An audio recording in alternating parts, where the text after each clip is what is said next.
one of the fastest racetracks in the world. For the past 8 years, Sears has been the proud sponsor of the Die Hard 500, where the racing is always exciting. We expect this year's race to be equally as exciting. So to the drivers and the crews, best of luck. Meet Bruce Wayne, also known as Batman. Is it possible there's a driver, there's a car that's faster than the Batmobile? What do you think? No. Yes. Maybe, maybe not. You can say we're of two minds on the subject. Watch out, Batman. Gotham may not have great drivers or fast cars to overtake you, but today, Talladega sure does. Drivers like champion Dale Earnhardt. Dale's car may be faster than the Batmobile. Hey, Batman, watch out for Jeff Gordon. He's so good, Earnhardt calls him the Wonder Boy. Or is it the Boy Wonder? In fact, the relationship between Earnhardt and Gordon may be just like yours and Robin's. You're looking at your new partner. No. How are you going to stop me? I can stop you. Batman, I can beat you. But as Earnhardt and Gordon battle for the lead, there are also other cars that want to blow by the Batmobile. I'm going to get you, Batman. Today, you're going down, Batman. Batman, you're history. Today, there's an army of drivers who want to prove they're faster than Earnhardt, faster than Jeff Gordon, faster than Batman. No. Yes. Yes. Yes. I will help you solve the greatest riddle of all. The mother of all riddles. The riddle, who will win the Die Hard 500? Hot entry. Stay tuned.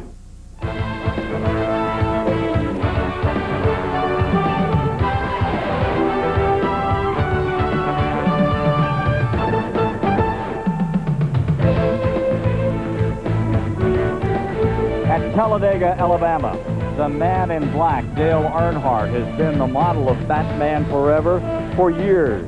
But today, on this 2.6-mile track, he's falling in the standings. He needs to show the largest Die Hard 500 crowd ever another superhuman feat to get back on track for the 1995 title. His major adversary, today it's the heat. Track temperature 123 degrees. And the 23-year-old he calls the Wonder Boy, who's with Mike Joy right now. Boy Wonder Flash Gordon, he doesn't like nicknames, Ken. What he likes is winning. He's done so a league-leading 5 times this year. And Jeff Gordon, you don't look like you've been out here in the 113-degree heat. You look pretty cool so far. What about 500 miles from now? I'm sure I'm going to be losing a lot of weight today, and you know, I got a great crew there that's going to keep me cool today. But you know what? We got a great car here today. If we can just keep it up front, stay in that lead draft, I'm not going to let this heat get to me. I mean, it's the same for everybody out there. So you got to be in as good a shape as possible, especially when it comes to these hot races. So I'm looking forward to it.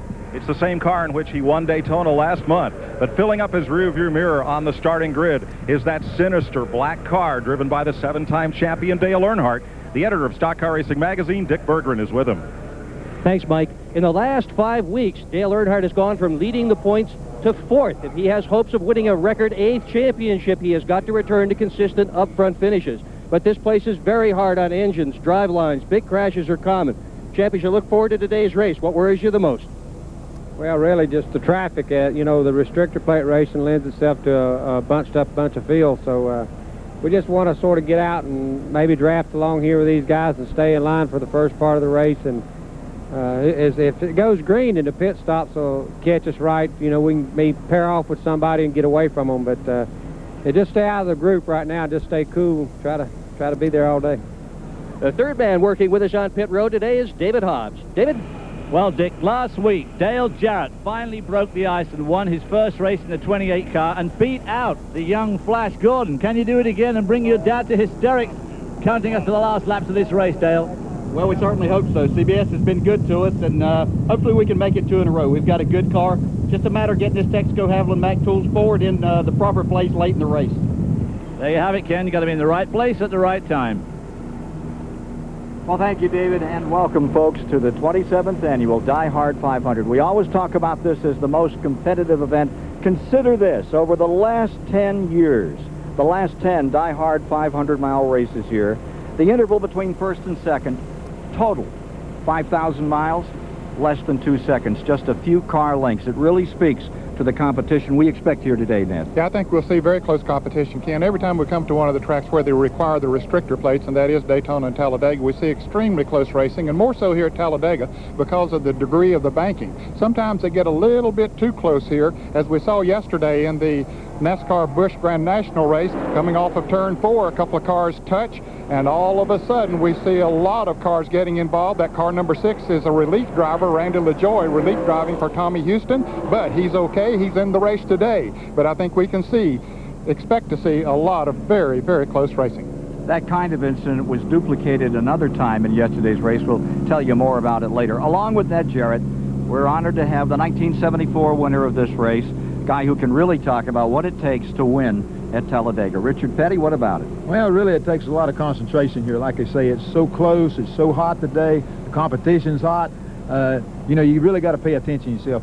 Here, everybody just runs wide open, taps the brakes from time to time to slow down a little bit. They like to keep that momentum up, and makes it awful close. Thank you, Richard.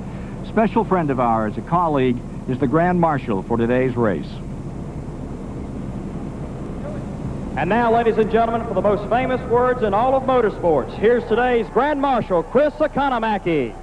Thank you. As the great Wilbur Shaw first said 50 seasons ago at Indianapolis, gentlemen, start your engines.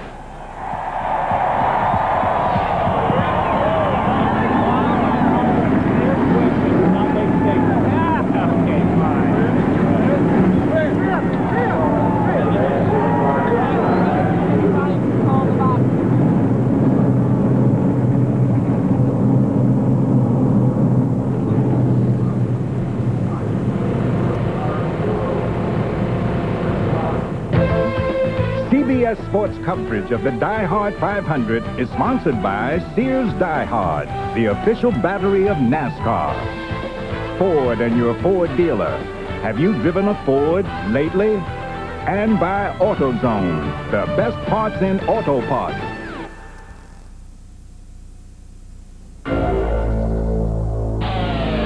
They're the young guns of racing. And on their Sunday afternoon showdown, these next-generation superstars start with the next-generation die-hard battery. The longest-lasting die-hard ever. The same die-hard you can buy at Sears. Don't trust your Sunday drives to anything less. Peerless Faucet didn't come up with the idea for a spout long and high enough to reach over and into large objects. We merely adapted it for the kitchen. High-rise faucet designs by Peerless.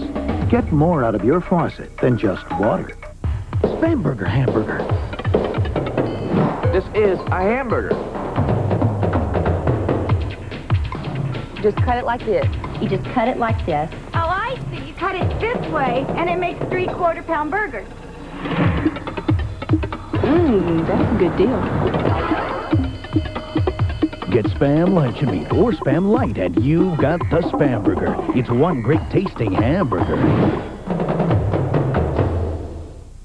Wet roads like this inspired Goodyear's newest all-season Aquatread, the all-new Aquatread 2, with a deeper, wider aqua channel for outstanding wet traction.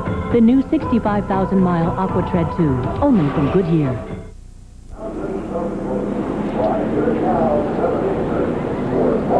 And we're back with you at Talladega, Alabama, preparing for this 27th annual Die Hard 500. Take a look at the weather today.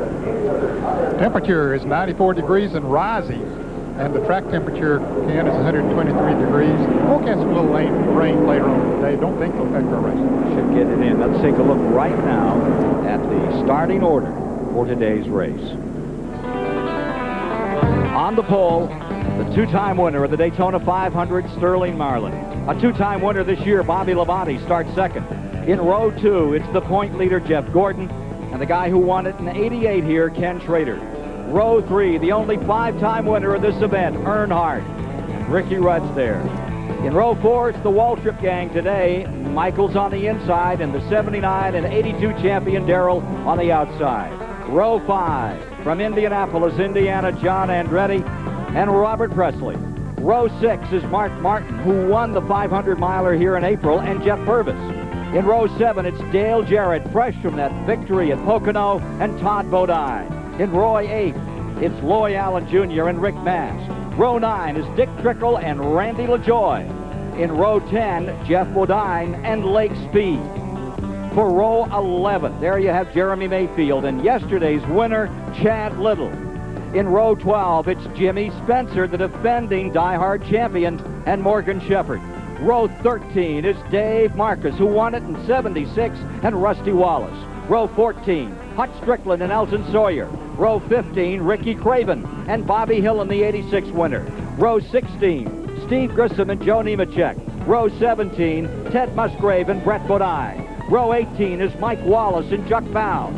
Row 19, Jeff Gordon and Terry Labonte, the '89 champion. In row 20, it's Bobby Hamilton and Derek Cope. Row 21, provisionals, Kyle Petty and Ward Burton. And rounding out the field in the 43rd position, the '87 Die-Hard winner, champions provisional for Bill Elliott. And here are those that failed to qualify. Major there, Jimmy Hensley. Yeah, Jimmy Hensley, big disappointment for him. Of course, Del McCoward and Steve Seligman. Into the second preliminary lap before we turn them loose for 188 laps on this track. Take a look at the field as they break them down. 24 Fords, 15 Chevrolets, 4 Pontiacs for today's race.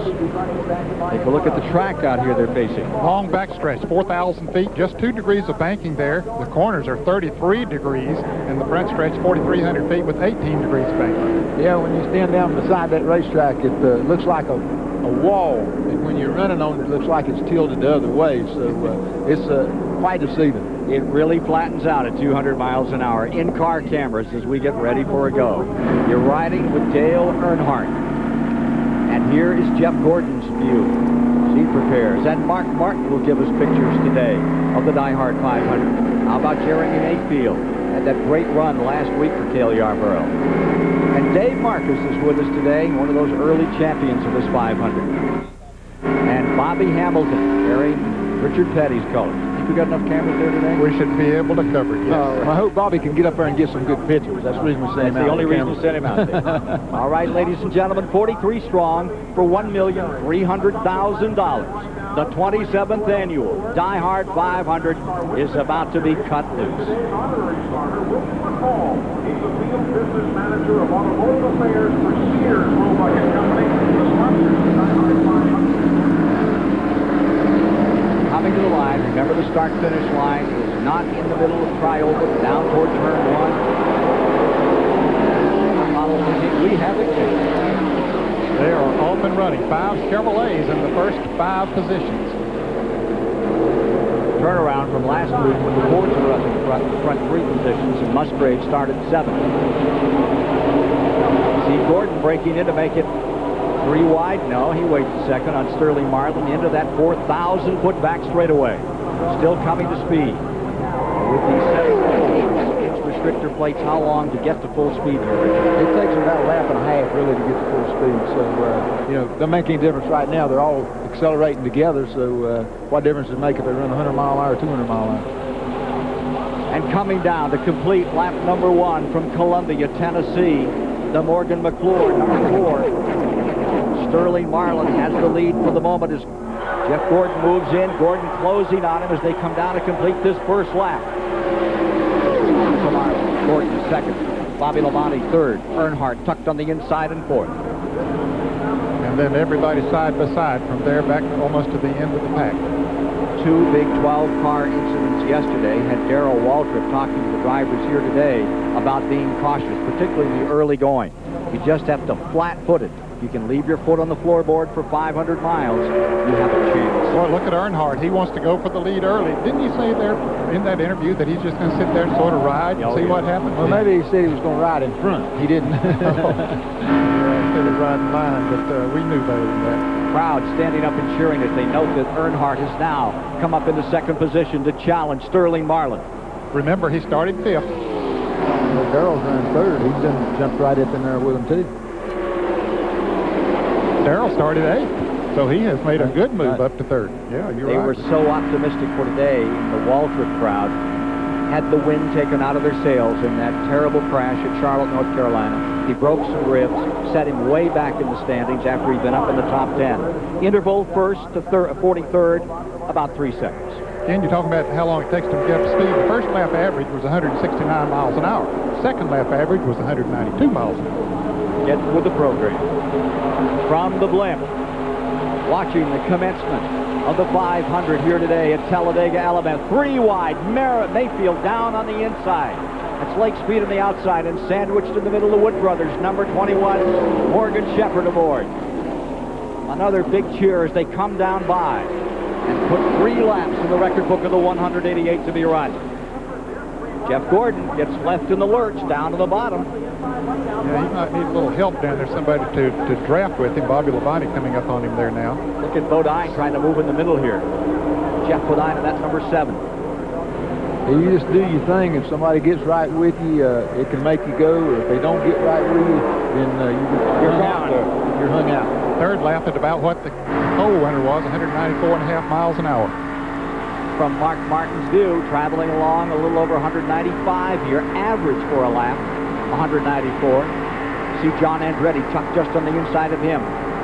Michael Waltrip, who had a good run yesterday for a long time in that race before Chad Little won it right there in the number 30. A 43-car express train running at 194 plus miles an hour, less than 3 seconds apart. The most competitive racing in the world, Winston Cup stock car racing, and today they're here in Talladega. I think the outside line is the faster one right now. Those down on the inside having a little bit of trouble down there. The outside line is just gradually moving away from it. So the cars run a little bit freer when they run up in the second or third groove, and they really bind them up, even though a lot of times by yourself is faster down there, but kind of binds them up when they get in that wind.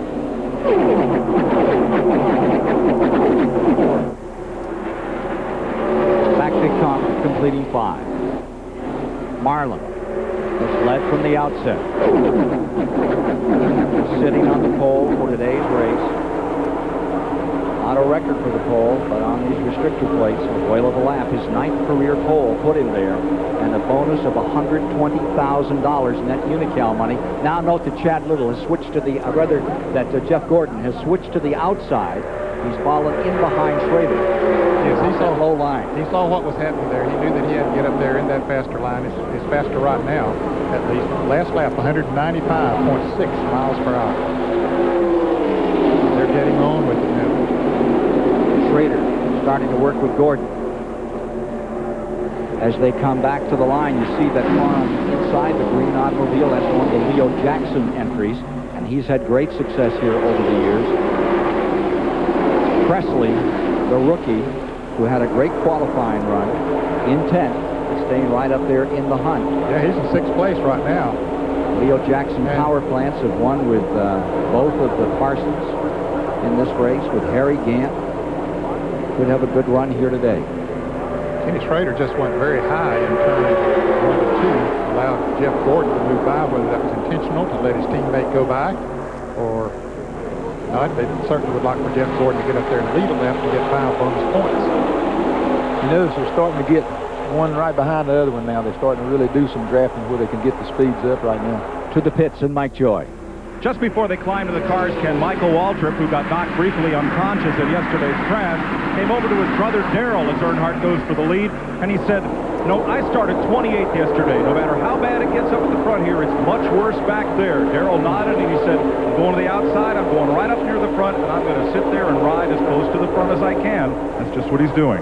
The crowd as loud as the engines as Earnhardt buckles down and bursts into the first position. Car number 3, Richard Cooper's colors, now leading in the Die Hard 500 at over 195 miles an hour. Tucked into 2nd. There you see the number 4 of Sterling Marlin, the Daytona 500 champion, and here comes Gordon in 3rd. 14th race Earnhardt has led this year. Riding with Jeff Gordon through the 18-degree trioval down to the start-finish line. Darrell Waltrip has gotten himself caught down on the inside alone, no one to draft with at the moment. But now Dale Jarrett moves down there, moves around Bobby Labonte, but then he quickly moves back up behind Mark Martin, so that didn't help Darrell much. You can see Darrell down on the inside, and the cars go by on the outside. Waltrip falling back through the field now after he was up in one of those top 4 spots earlier in the going. Not a thing in the world he can do about it either. He just sit there, he's got it wide open, so that's all he can do. As to the heat, here's Dick Bergman. It is very hot down here on pit road, Ken Squire, and many of the crew chiefs are as much worried about their own men as they are the drivers. As a matter of fact, Billy Engel, who is crew chief for Ricky Rudd, says he has left the garage doors open for weeks.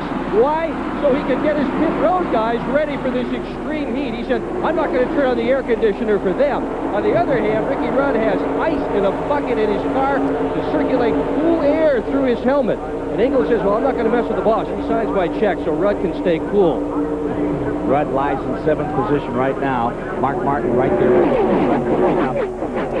Top runners, Earnhardt stays in first, Marley second, Gordon third, Schrader fourth, Robert Presley having a good run in 5th. Just behind him in 6th is Rudd, then 7th is Darrell Waltrip, 8th is Mark Martin, and 9th is Dale Jarrett.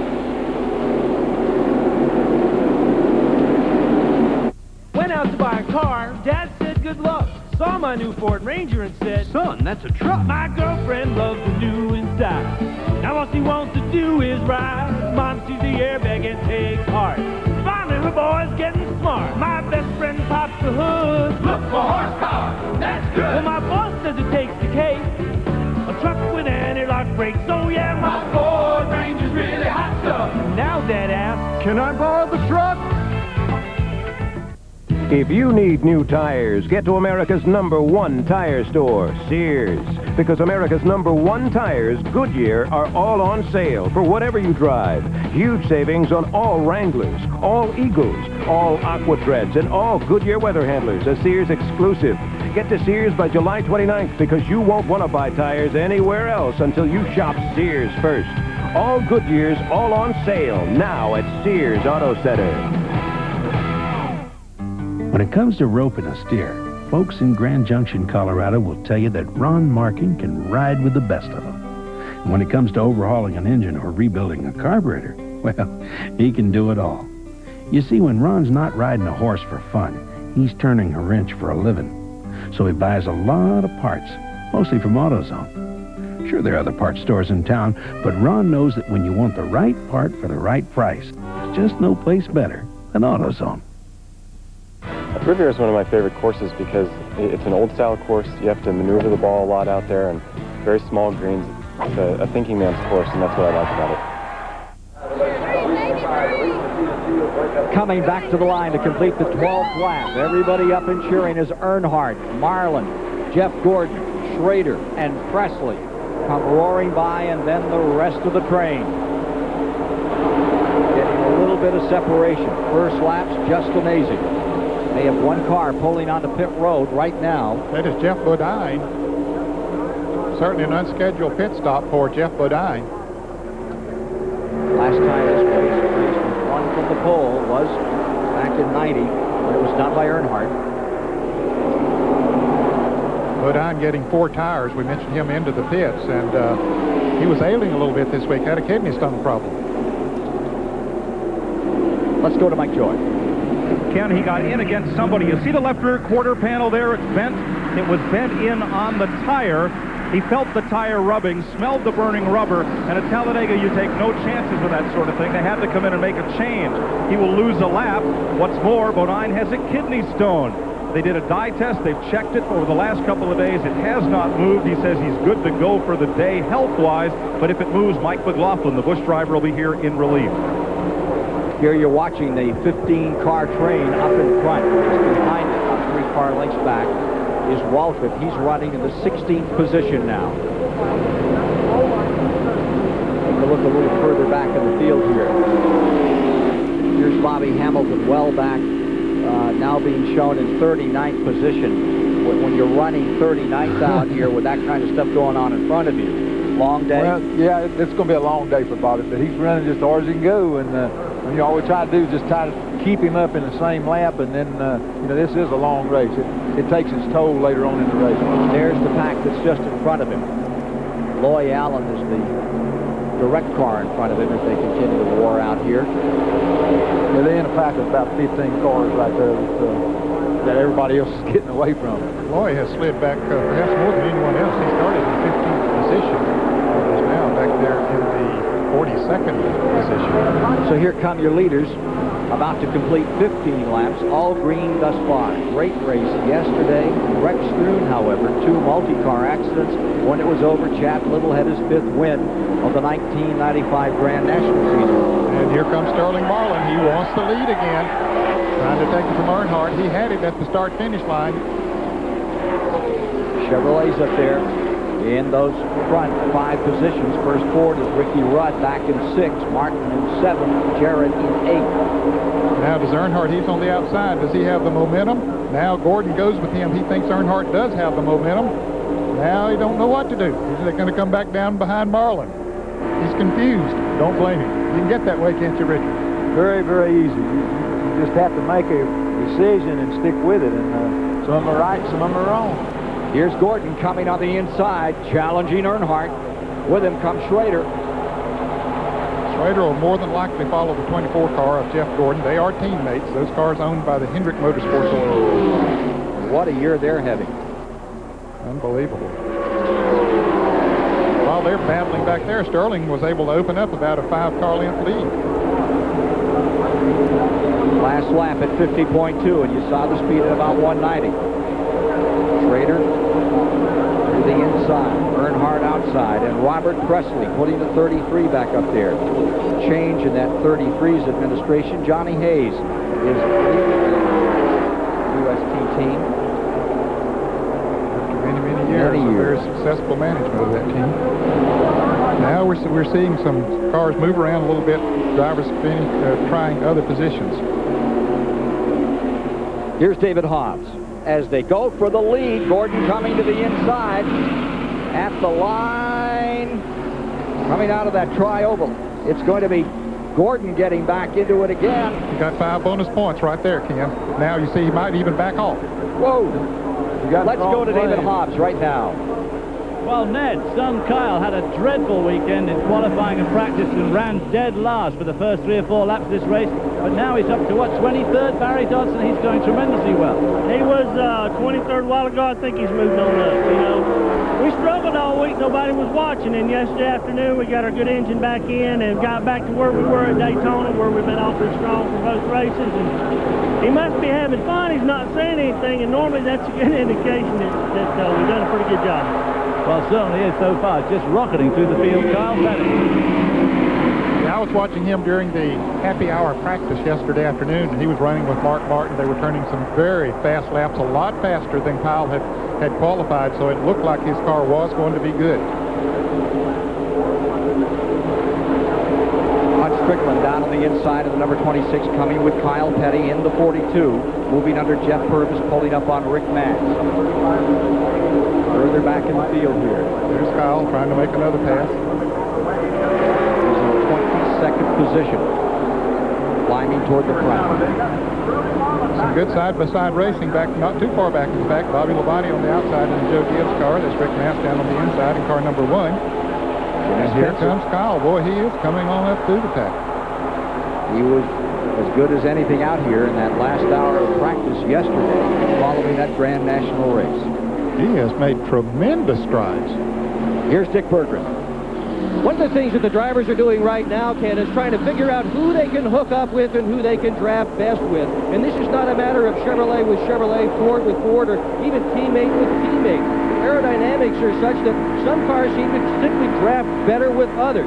Now, last April here, when Jeff Gordon and Sterling Marlin got together, it turned out that duo was actually a half a second faster per lap when Gordon was in front than when Marlin was in front. And that's the kind of information they're trying to accumulate right now. Keeping an eye on the times, keeping an eye on the temperatures, looking for some pit stops coming up in about 15 to 20 laps.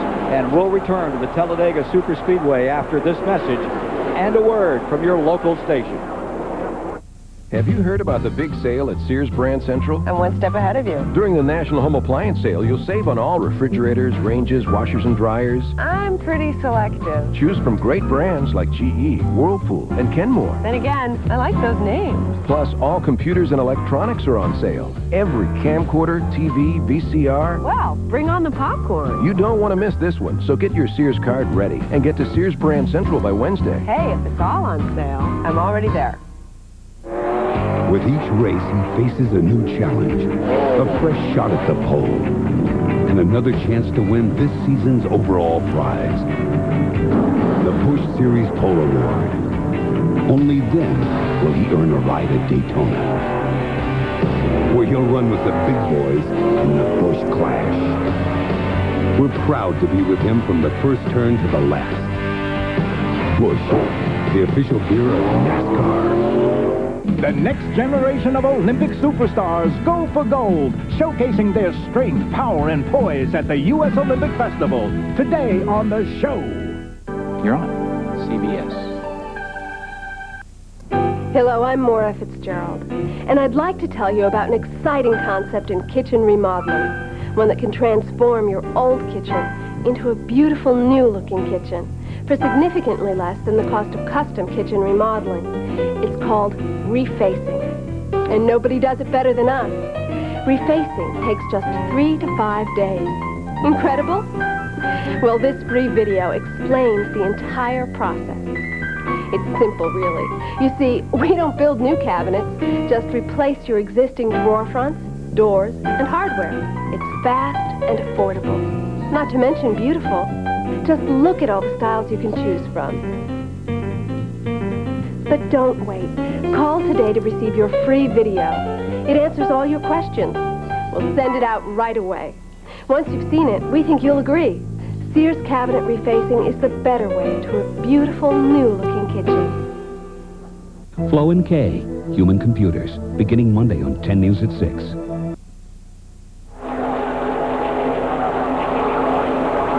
At Talladega, Alabama, today's overhead shots are courtesy of the Goodyear blimp Stars and Stripes, based in Pompano Beach, Florida. At the controls, Captain Joel Chamberlain from Norwood, Massachusetts, giving us some great shots of this one. Down here on the track, Robert Presley has moved around Earnhardt, who had grabbed the lead. He went out in front. Now here comes Earnhardt back after it. Only 3 times has this Die Hard 500 been won from the pole. Last man to do it was Earnhardt, Elliott in 87, Marcus back in 76. Kyle Petty was in 11th, and look at him on the bottom, still trying to move through. He has just made absolutely tremendous strides up through the field. It's hard to believe that you can pass that many cars in about 24 laps as they're coming to the stripe. He has moved from the back of the field up into the top 6 right now. Tucks right in behind Michael Waltrip going into turn number 1. A couple of Pontiacs trying to hook up together there.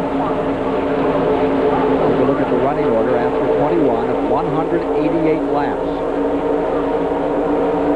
Boy, Earnhardt went very high. Opens up the inside. Here's Jeff Gordon, looking for that 6th Winston Cup win of the year, coming to the bottom and going into first place. Folks, we're seeing that running order there on the screen, but it's switching almost every lap, so that's the way it was a little bit ago. As you note, number 3 staying really high. Presley coming back on the inside. Now here's Mark Martin moving up on the top side of Schrader. As they come to the line to complete lap number 25, all green thus far if you're just joining us. It's Gordon staying out in front. Another driver who has made a lot of moves up through the pack is Jimmy Spencer. He started 23rd, and he's up to the top 10, or was just a moment ago. A couple of cars got by him on this last lap, but last year's winner has been moving up through the pack. See the running order back to the field. See the field on that 4,000-foot back straightaway with Jeff Gordon in front. And in pursuit, Robert Presley. Here's Dick Berger. Well, Dale Earnhardt has been drifting up on the racetrack for the last several laps, Ken. The problem is his race car has gotten loose. Andy Petrie, the crew chief, said he doesn't think it's a tire going down, and he says some other guys are having the same sort of problem. But Earnhardt right now having a tough time staying on the bottom of the speedway. Now Now, one thing that we're seeing happen here as we ride with Dale Earnhardt there, and we'll see how much he's turning that wheel. It won't be a great deal, even though the car might be a little bit loose. You still don't turn the steering wheel a lot on this type racetrack and at these kind of speeds. But what I started to say, there are 5 cars that are about to break away a little bit. Dale Jarrett and Kyle Petty were running side by side. Now they have singled out, so they might be able to pick back up on them. One thing you don't want to do is get to running side by side too much, because those running in single file will get away from you. Here's some good side by side racing. Earnhardt into 4th. Looking further back in the field now. Every once in a while they get you running side by side, and I think the spotters say, hey guys, wake up. You know, get back in line, catch up, and then start racing again.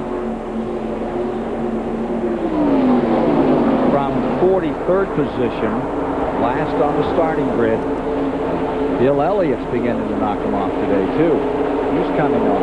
Yes, he is. He is up now in the top 20. So he has knocked off half the field. Just into 20th position, Elliott here in number 94.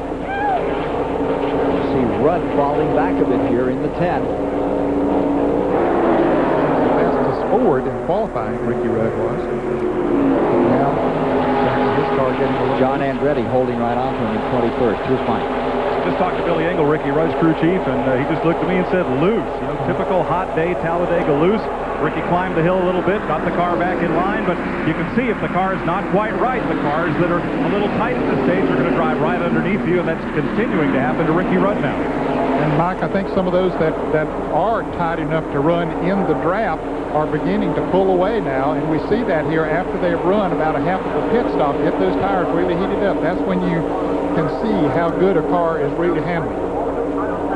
See Bobby Hill in the 77 getting a good handle on that car, getting down to the inside, doing that maneuver. Meanwhile, up in front, it's still Jeff Gordon, Presley, Marlin, Earnhardt, Michael Waltrip, Kyle Petty in 6th, Dale Jarrett. He's further back in the field.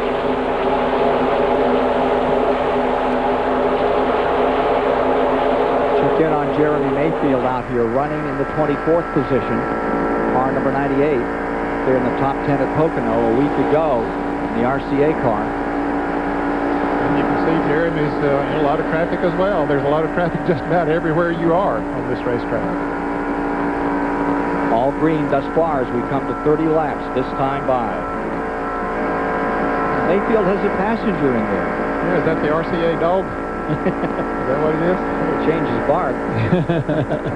He won't have any out there, can he, Richard? No, he won't make much noise, that's for sure. About 80 miles complete with 30 laps, 4:20 to go.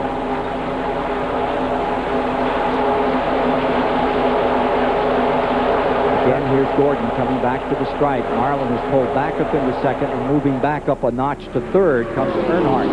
Presley falls back a bit here. Coming to the stripe. They say that number 32, Chuck Bound, having trouble right here with car number 32. He has a borrowed engine from Richard Childress today. They skipped Pocono to get ready for this. And they thought they might have seen a wisp of smoke out of that car. It doesn't look right there. No, I don't see anything yet. There it looked like a little bit as it came off that turn. Smoke tires. That's sort of a strange place really to see smoke as he started off the turn. So Bound trying to get a good finish out of this one. Getting his heart out back in 37th position. Wet roads like this inspire Goodyear's newest all-season AquaTread, the all-new AquaTread 2, with a deeper, wider aqua channel for outstanding wet traction. The new 65,000-mile AquaTread 2, only from Goodyear. Got a big paint job in the works? It pays to use a premium quality paint like Behr Premium Plus exterior paint at Home Depot. Unlike some premium paints, Behr is 100% acrylic and has a 15-year guarantee. Yet it can cost over a third less. Behr Premium Plus can help you cut even the biggest paint job down to size. Behr Premium Plus only at the Home Depot. Why pay a premium for premium paint? Making it to the pros takes a certain level of excellence, the experience to get the job done right, and a reputation for quality. Like AC firing spark plugs from CarQuest. AC spark plugs heat fast and fire hot, improving your car's performance. AC gives you the spark you need all season long. So for the best possible performance, install what the pros install. CarQuest. Welcome to the pros. No trendy health club. No $60 shorts. No bull. Speed Stick's no-nonsense formula gives you 110% protection. Like you, it never quits. In Normal, Illinois, Gene Goebel is popular with folks who need their car fixed. He does good work, and he doesn't charge an arm and a leg. Because when he needs auto parts, Gene buys a lot of them at AutoZone. You see, the prices are low every day at AutoZone. So a lot of good mechanics like Gene just pass the savings on to their customers. Plus, they can still get the best quality parts. Sure, they know how to do the work right, but they also know how to save money doing it at AutoZone. Friday night in Talladega, special evening for Richard Petty, Benny Parsons, and Dale Earnhardt. And now, gentlemen, start the unveiling.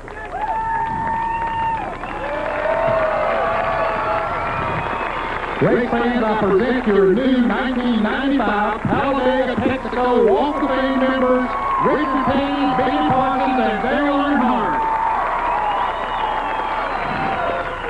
Y'all got the Alabama gang into this Walk of Fame, and tonight we're putting in the North Carolina gang. And we really appreciate it. We think it's great, and everybody enjoy themselves at the race. Thank you. You're live at Talladega. Richard, how many Hall of Fames are you in these days? I don't know. It's just a thrill to go into any one of them. After driving for all those years and stuff, and then somebody just calls you up and they even know who you are, it makes you feel good. So the Hall of Fame deals are really, really neat. Well, the Carolina contingent's now represented by Earnhardt up there in third spot, with Jeff Gordon leading, Sterling Marlin in second. They're working the 35th of 188 laps to be run today in the Die Hard 500 in Talladega, Alabama. And they'll have some pit stops coming up before too long here, Ken. I don't know if they can go maybe 40 to 45 laps somewhere in that neighborhood. Michael Waltrip back there in that fourth position. In fifth, Robert Presley. Oh, and there's Achy Breaky Heart himself, Billy Ray Cyrus, looking on today. Looks like he's listening to the music. Kyle Petty's pits. He's got to be thrilled with the way Kyle has come up to the field. In sixth position right now. And there's the 32.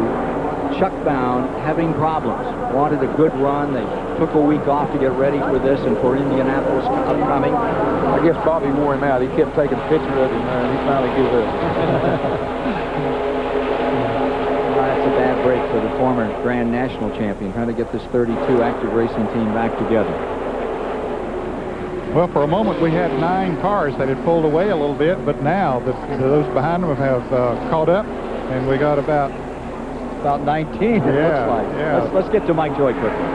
Again, the fuelers wear the same driver gear, the safety that the drivers do. 3-layer suits, helmet, full fire protection, and a little blower here, a filter and a blower from Chris Rappo on Richard Bostick's helmet, and also that of Chris Dana keeps them with cool air. And I'll tell you, they end up here, even with all this gear on and that fresh air, they're cooler than we are. Is that what you want? We can get you one of those. I'll try it. Dick Bergeron. Well, an engine builder will tell you that the thing that makes horsepower is running air through it, and if the engine is unrestricted, this is what the top of the intake manifold looks like. 4 holes are there, 1 3/4 apiece. With these 358 cubic inch engines, you can generate about 710 horses. NASCAR decided, after Bill Elliott cut a 212-mile-an-hour lap here at Talladega, let's choke the engine down. And this is a legal NASCAR restrictor plate. These holes are only 7/8 of an inch diameter. They cut the horsepower down to about 450. Only about 25% as much air flows through the engine with these restrictor plates. Slows the cars down a little bit, but boy, we're running 195 miles an hour today. Not slowing down much. The more they take away, they try to get right back. As you watch Kyle Petty working on the inside. Looks like Elliott's car down on the bottom. Yes, Bill Elliott has caught the front pack. And he's coming. He's up to 14. I tell you, Labonte's right with him there, too. He started right in the back of the racetrack. That's Terry Labonte. He's right back up to the front. They come by, complete 38 laps, 101 miles down, 399 to go. It's been all green thus far, and they're pulling up on Mark Martin. Pulling up on Martin. Mark Martin running in the 9th position. Take a look at the interval right here. There you see Martin. Now there's Jeff Bodine. They put him another lap down. When he came out of the pits, when he had to make that unscheduled pit stop, he lost a lap in the pits, but he had nobody to draft with. He's just sitting out there running by himself. So now, unfortunately, now Jeff finds himself 2 laps down. Yeah, he's had such bad luck. He did it Loudon. Had as stout a car as there was up there, the Paul Andrews crew. But got down a couple of laps and just kept on fighting or not. And as we reported earlier, kidney stones, a big issue with him today. There's a big question as to whether or not he would start this race. Again, the running order for you through 37 laps. The big move, Kyle Petty, as he unlimbered that number 42 and just came screaming through the field from out back. And Bill Elliott also. Bill Elliott started absolutely dead last in 43rd position. Kyle was 41st. Sears started at 38, so they all started right dead in the back and worked their way up in the top 10 anyway. Yeah, Kyle got there first. Here's David Hobbs. Well, I just talked to the crew chief on Talladega car and asked him how the car was running. He said, real good, pretty tight-lipped as these guys are. And I pointed out to some of the front runners like Jeff Gordon and Dale Earnhardt definitely having trouble with their cars getting loose. And he said, no, the car ain't loose. It's just running real good. And he's pretty happy with how everything's going. And that's all he would say. So I guess Talladega is a definite threat for this 500-mile race. Indeed he is, and so is that Kyle Petty car. No question about it. And another big surprise out here, Robert Presley for many. Remember, he's running for Rookie of the Year. He's second in those points to Ricky Craven. Kyle Petty, who won at Dover back in June, however, right now started 37th on the good climb into that. I was 41st when he started 37th at Dover, 41st here today. And he's up in that top block right now. Here's Gordon coming back to the line. Marlin after him, Earnhardt in there. Michael Waltrip, Presley, Schrader, all in this bunch. Jimmy Spencer in 7th. Martin 8th, Kyle Petty 9th, and Dale Jarrett 10th. The new Ford Contour is full of great ideas at a great price. Exciting ideas, like Wonderlink suspension for crisp, responsive handling. Comforting ideas, like air conditioning and Contour's exclusive Micron air filter. Safe ideas, like dual airbags and remote heated mirrors. Sound ideas, like an AM/FM stereo cassette. And maybe the best idea, you get all this for just $14,670. Great ideas at a great price. The totally new Ford Contour. Come on along and head for the mountains of Bush Beer. Head for the mountains, it's cold and it's smooth and it's waiting for you. Come on, head for the mountains of Bush Beer. Splitfire won a United States patent. It's clearly different, but is it really better? Some of the toughest judges in the nation conducted trials and published their verdicts. 5 extra horsepower by merely installing these plugs. A 4.8% gain in mileage. Quicker in the quarter mile. There's nothing like a Splitfire. You'll get more power and more mileage guaranteed. You'll get it all for your money back. If you need new tires, get to America's #1 tire store, Sears. Because America's #1 tires, Goodyear, are all on sale for whatever you drive. Huge savings on all Wranglers, all Eagles, all Aquatreads, and all Goodyear weather handlers, a Sears exclusive. Get to Sears by July 29th because you won't want to buy tires anywhere else until you shop Sears first. All Goodyears, all on sale, now at Sears Auto Center. What do you get when you cross a high-quality conventional motor oil with an advanced formula synthetic? A revolutionary oil that protects better than regular oils, yet costs 40% less than full synthetics. Durablend from Valvoline. People who know use Valvoline. Has time healed her wounds? I feel that I'm ready both physically and emotionally. Monica meets Martina. Next Saturday on CBS. At Talladega, Alabama, the running of the 27th annual Die Hard 500. There are your leaders with Gordon, Marlin, Earnhardt, appropriating those top 3 spots. Michael Waltrip right behind them. Some of the leading figures in Winston Cup racing are not having such a good day today. Far back in the field are some of the top runners in the points. You see the 16 right behind Bobby Hamilton. Ted Musgrave came into this race in 3rd spot. He's running 13 seconds down from the leader, and he is back at the present time in what, 32nd, 31st position, trying to work his way up through. Also, Rusty Wallace has fallen back. He is in 33rd position now. Ricky Rudd has fallen back. He's in 35th position. So some of those top runners having their problems. There you see Wallace. These big super speedways and this restricted place racing has never much favored Rusty Wallace. Certainly haven't. And it's strange to figure out why. He goes into them with a lot of optimism, but it just doesn't work out for him. I don't know what the problem is. Rusty Wallace can drive these type racetracks. I don't think there's any doubt about that. Back pit side, here's Dick Berggren. Well, the wheeling and dealing on pit road has begun, Ken. Tony Glover and Andy Petrie have just had a conversation and made the decision that they will pit together. When Petrie's car, driven by Dale Earnhardt, comes in, they're going to change the air pressure, bump up the rear spoiler, and try to get rid of the loose condition that car has got. Meanwhile, Steve Neal has been walking down pit road trying to find somebody else to pit with. I think he just found him. He just walked away from Jimmy Maycar and nodded. Mike Joy. Thanks, Dick. Rusty Wallace has been talking to his crew on and off, but only about minor adjustments. A little half a pound more air in the right front, half a pound less in the right rear when they make their change, as Jimmy Spencer is the first of the cars in the lead lap to pit, and Ricky Rudd is due in shortly. Remember, Wallace started way deep in the field, and I think it just wanted to ride there and sort things out before making a move maybe after this round of pit stops, Ken. I don't think there's anything very wrong with Rusty's car. All green thus far. They're working lap number 47 as they begin these pit stops. At lap 40, we have a new track record. The old mark of Dale Earnhardt, 191.328 is the 17 car. Waltrip is pitting. The old mark of 191 has been erased.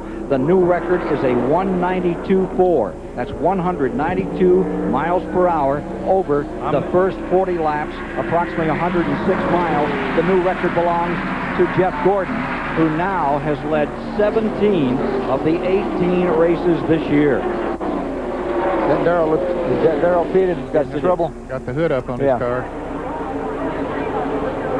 Waltrip had a great start today, ran up in those first laps with the top 5. Now with the hood up. You see Bobby Hamilton in as well. You see Musgrave coming in. That's Grissom right behind him. Nemechek is in. And we'll see the leaders coming in. And we understand that Jimmy Spencer was too fast on his exit from the pit. He'll have to come back in for a stop and go. Boy, that's going to be expensive. That's a long way down here. Okay, here come the leaders now. Leaders are coming in. All of them. Let's see who stays out. Pick up 5 points. Bobby Hamilton made his pit stop. Spencer coming by. Bodine, Bill Elliott. And Bill Elliott will be the leader. Here's Mike Joy. Scheduled pit stop for Jeff Gordon. Wipe of the windshield. Rick Mast in right behind him. Mike Trower, Chad Nouse doing the right sides. Andy Papanepoulou getting the gas in. One can is done. Routine stop for Gordon. Down to Dick Berggren. It'll be 2 tires for the number 4 car, Sterling Marlin. Also only 2 tires for Dale Earnhardt, who beats Sterling Marlin out, but Jeff Gordon passes him on pit road. And there's a tire rolling across the track. Michael Waltrip, Dale Jarrett, and Kyle Petty all get by. It's out in the grass now. It's okay. Here's Mike. Ricky Rudd finishes up his stop. He complained of being very badly loose. All they did was bump up the spoiler, and it looked like they made some changes on the air pressure to Ricky's car. Otherwise, a routine stop to get tires on it. And looking at the tires that came off that car and that of Jeff Gordon, everything looks fine and rather routine thus far, Ken. You see the number 40 easing down on the pit road. That's Randy LaJoy. There's some kind of problem there. It sure does. Randy LaJoy had a big problem yesterday. Yeah. Number 6 at Tommy Houston up on his top. This don't look quite as bad as it was yesterday.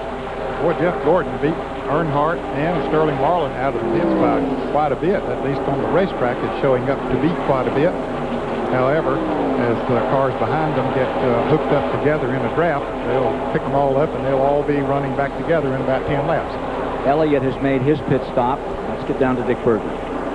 Well, Randy LaJoie's problem, Ken, was that he just couldn't keep that car running going down pit road. It stalled on several occasions, but he seems to have it going now. Shouldn't have much problem keeping that thing going. That's one of 6 cars here running by Hendrick engine. Pit stops continue on pit road. Sort out on the racetrack shows Bobby Labonte currently as the leader in the event. Jimmy Spencer has been black flagged, as we reported a few moments ago. John Andretti is unofficially up into the 2nd spot, and Hut Strickland has been shown in 3rd. And Bobby Labonte is now coming out of the pits after his service, so Jeff Gordon should be the leader again. With Andretti right with him. right behind him, yeah. The cars that we're running in 1st and 2nd, so we should have just about gone through the entire cycle and come back up with those original leaders.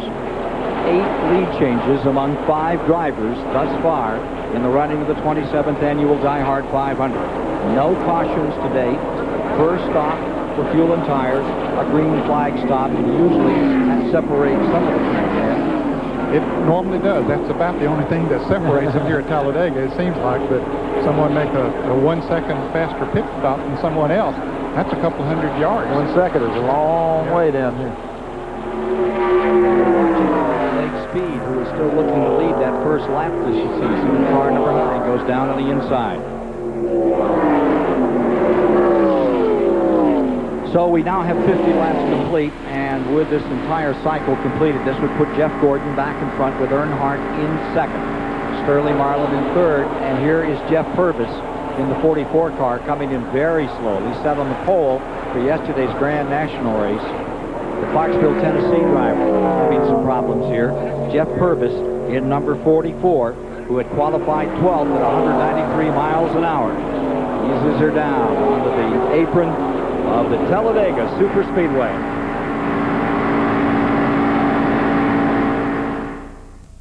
Wet roads like this inspired Goodyear's newest all-season AquaTread, the all-new AquaTread 2, with a deeper, wider aqua channel for outstanding wet traction.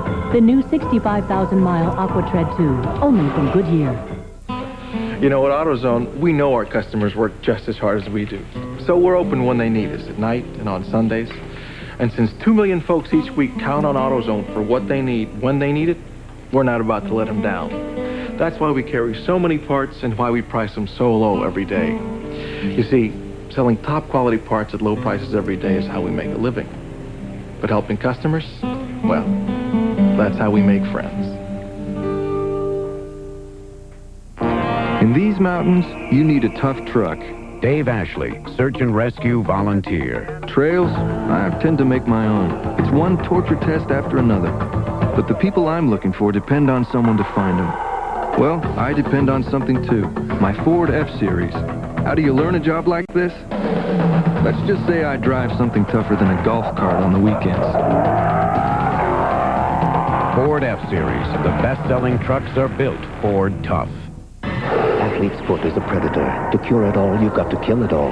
Today, there's Lotramin AF spray and powder with full prescription-strength medicine that kills all causes of athlete's foot. Lotramin AF, the killer cure. This is Dale Jarrett's NASCAR. You can't get his engine, you can't get his tires, but you can get his motor oil. Texaco Havoline Formula 3. It's formulated to control volatility and fight oil vaporization. It provides complete protection, and it's the exact same Havoline you can buy right off the shelf, which, by the way, is a heck of a lot easier. Add more life to your car. Take it to the stars.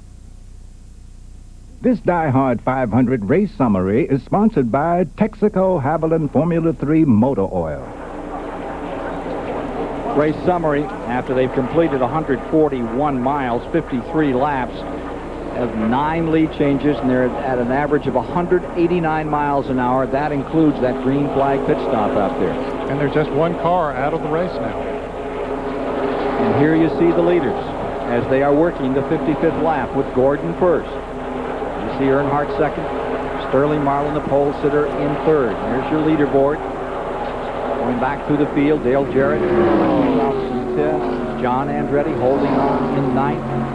Changing that leaderboard. Ken Schrader, he is in sixth.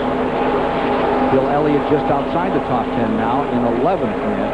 Now, he pitted off sequence with the other drivers. Don't know how much that might have affected him. Well, 2 laps after the others had come in. Yeah, they're starting to gang up now. You see a little crowd of 2, and then you see a crowd of 4 or 5, and then you see another of 3. So everybody's sort of separating a little bit now. They aren't careful, they're going to freeze them up front. They'll drive away. Boy, they hooked up in a draft here yesterday afternoon and ran over 197 miles an hour. They're doing it now. They're getting away from the 4th and 5th place.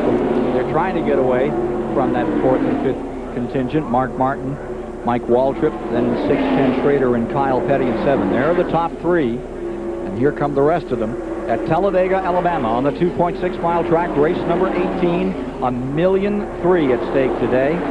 146 miles have been completed, all green thus far, with nary a problem, after we had one of the wildest Grand National races of the season yesterday and tore up 2/3 of the field. Look at Bobby Labonte here in the 18, leading John Andretti. That's 8th, 9th. Dale Jarrett back there in 10th in that group, and just behind them, Bill Elliott in 11th. We go back a little further. We should be picking up Presley right in here in that green number 33. Arden Shepard, there he is in the 21, right with him. And Dick Trickle in the Bud Moore car. Bud's had 5 this year at Talladega over the years. And most of those with Buddy Baker. One of them the slowest, certainly one of them the fastest. Let's go down to David Hawk. Well, I'm with Darrell Waltrip in his truck. Darrell, going so well. You did what you said you were going to do at the beginning. You went to the outside, you went to the front, and then you gradually slipped back. What happened? Well, the engine started getting hot when I was tucked in there behind Earnhardt and them, and so I thought I'd back up a little bit, and you just don't back up a little bit here. I got out there trying to get some clean air to the radiator, and the old gauge kept creeping up, and I said, uh-oh. And finally, the old Western Auto Chevrolet burned a piston, I'd say. But we were coming back. I said, well, it's burning down, and I might as well run the wheels off of it until it lets go, because I knew it would. We had it too hot. But I had a safe day. I was worried about that. Had a safe day, and we'll be back. We're having some rotten luck right now. We've got a great race team. We'll be back. You had some pretty strong words to say in the drivers' meeting this morning about yesterday's carnage race. It looked pretty safe to me out there today. So far, so good, David. I'm proud of the way people are driving. Looks like I saw on several incidences where yesterday they didn't give a guy a break, and today they are. It's hot out there, and I think guys are aware of that, and they're giving everybody a little bit of a break. If they can just do that all day now, that's the question. They're starting off good. Maybe we need to stop about halfway and let me go out there and remind them. Well, Darrell, it's a tough way to get out of a race, but thanks very much, and good luck next time. That's a toughie. Had the wind out of their sails from Charlotte. It looked today as they started as if they were going to get it back together. Most green flag laps at the outset of a race at Talladega, 159 back in 1985. Well, it did not appear that day until there was less than 30 laps to go, about 29 laps left in that one. They're off to a great start and breaking records at the present time. Here you see the 9 and 5 car further back. That's 15th and 16th, and with them Strickland in 17th. Lake Speed, Terry Labonte, Hut Strickland running 15th, 16th, and 17th, and down from the leaders. Give you an interval on that. Before we do that, let's get a check on Hamilton here. See how your guy's doing out there. Yeah, he's running with a bunch of pack, a big pack right there. He was up in front of them because they made a good pit stop and got out in front. Then these boys all caught up with him. So he's back and forth. And in fact, this whole crowd, there must be about 8 or 10 of them in this particular crowd. They all run about the same speed, which is not too fast right now. Right behind Garrett Cope. So up to 26. Been back in the 30 group for a while. Comes Bobby Hamilton. You see Rusty Wallace down there scooting up through on the inside. I tell you what, it's kind of interesting there from time to time. See, now he gets a good run start, and then there's no place to go. Of course, there is. Looks like he's going to make a 3 or 3. How much of a move to come up like that around the 12? How much? You're just running wide open. He didn't have to make any real big turns there because the 12 car moved over a little and give him the whole racetrack. So, you know, like Darrell said, right now they're all working together. They're just trying to survive everything for a while, and hopefully they'll continue to do that. They're about 6/10 of a lap behind the leaders, and right now the leaders are coming up on some cars that were running in the lead pack before those pit stops. Jimmy Spencer and Rick Mask are right in there. They were in the lead pack. Both of those drivers were penalized were going too fast on pit road, had to come in for a stop and go, and now they're about to go a lap down. And as you see them come out of turn number 2, working the high side is Gordon and Marlowe. Down on the bottom of the racetrack, Earnhardt digging out there. That's 35th place that Mast is running in. So still a lot of cars in the lead lap, but several of them being taken care of here right now. Working through lap traffic, Jeff Gordon, the leader, trying to extend that 106-point Winston Cup lead. Trying to take it back a little today, reel him in. Earnhardt going for that 8th national championship, tied with Richard Petty at 7th. Spencer pulls high, way up to the wall. Those front 3 go blazing through, and we'll return to Talladega after this message and a word from your local station.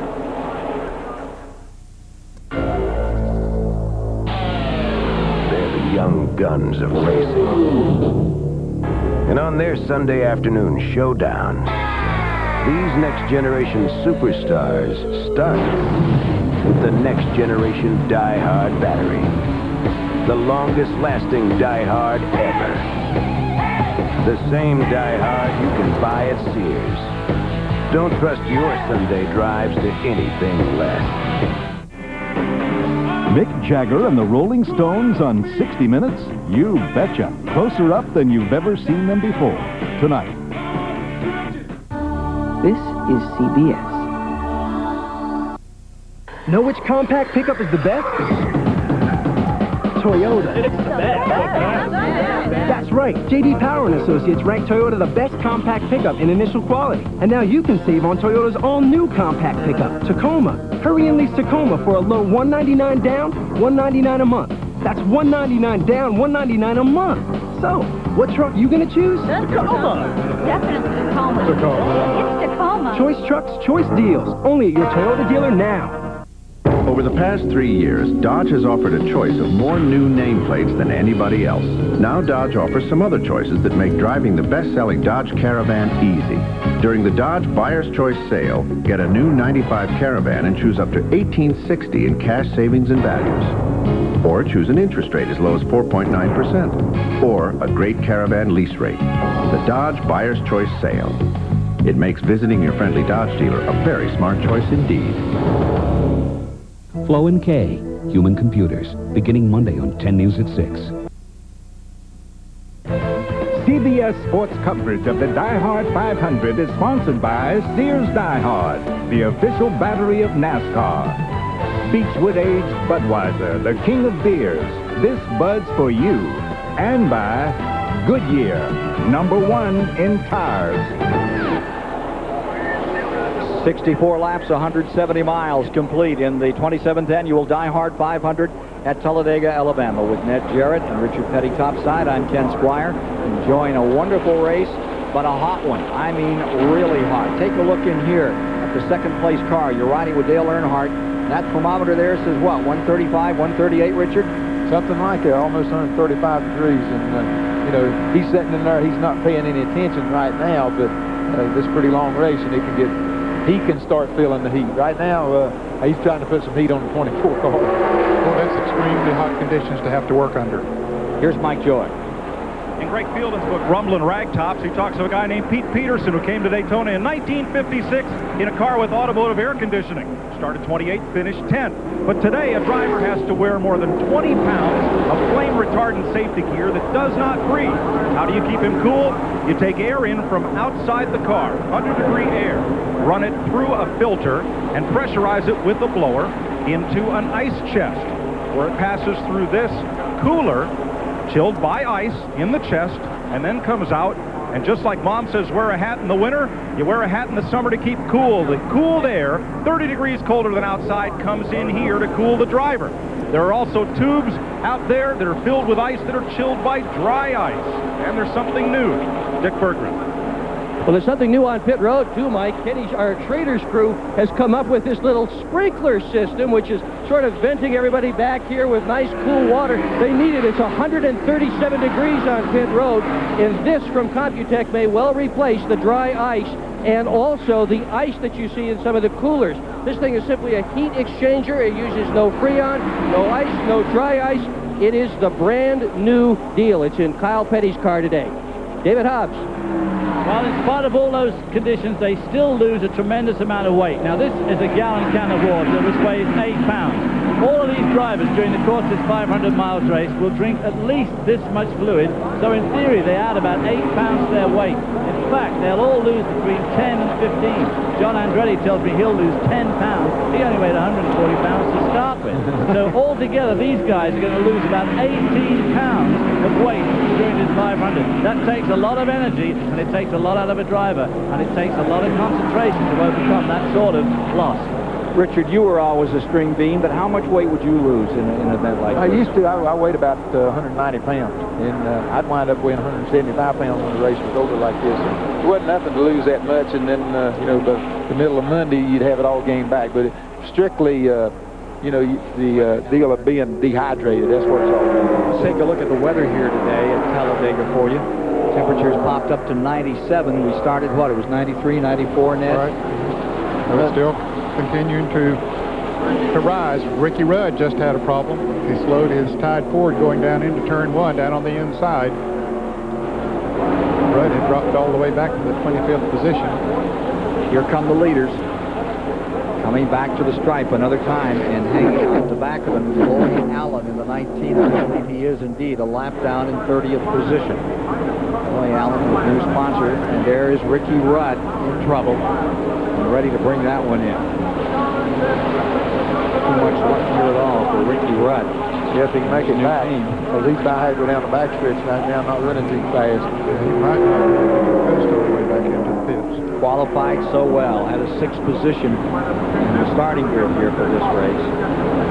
Looking for that 16th win, currently tied with Terry Labonte and Mark Martin in the all-time win list back to 32nd. Looking for a good run today, but it's not his. Mike? Talking with Billy Engel, Ricky Rudd's crew chief. What happened to it, Bill? Ricky said it felt like it burned the piston. He said all that park throttling from having to drive the thing, with it loose, he couldn't stay on the mat like you need to here to keep the fuel in there to keep everything cool. He said he felt like it burned the piston. We're on the way to the garage area now to see what's wrong. So here, even if you can't run wide open, you have to. Yeah, if you can't, you're going to burn a piston if you don't. And he did. And that's what Richard Petty said at the top of the show. Said you keep your foot on the floorboard, and if you have to slow down, put your foot on the brakes, but still keep your foot there wide open. Do as much as you can. If that car gets loose, it's kind of hard to push all them pedals to the floor. Yeah, you want to lift on that accelerator. Old-fashioned pipe working out there. Sort of a reflex. Yeah. See Mark Martin? He's caught back up again with those leaders. He's running in 4th. The first 4 Gordon, Earnhardt, Marlin, Chevrolets are 1st, 2nd, and 3rd. Martin is in 4th, and you're riding with him now. There's a lap car between him and Sterling Marlin, and there's Ricky Rudd back in the garage area. Bad day for Ricky Rudd and his own team. The leading Pontiac right now is Michael Waltrip. He's in 5th position, with Ken Schrader in 6th, and then Kyle Petty's Pontiac has come to 7th. This is with 71 laps now complete, and nary a green flag, 188 miles, man. Good run. Yes, it is good run. And they have gotten sort of scattered out a little bit now. The lead pack, there are still 7 cars in the lead pack. And then it's a pretty far piece back to Morgan Shepherd, who has moved up to 8th place. They're about 12 seconds behind the lead pack. And following him is Dick Trickle in 9th, Dale Jarrett stays in the top 10, Bill Elliott in 11th, John Andretti having a good day in 12th, Bobby Labonte 13th, Robert Presley 14th, Blake Speed 15th, followed by Terry Labonte, Hutch Strickland, Todd Bodine, and Steve Grissom in 19th position. Here are your leaders. This is Jeff Gordon. What a season he's having on these super speedways. He's dominated in the competition this year.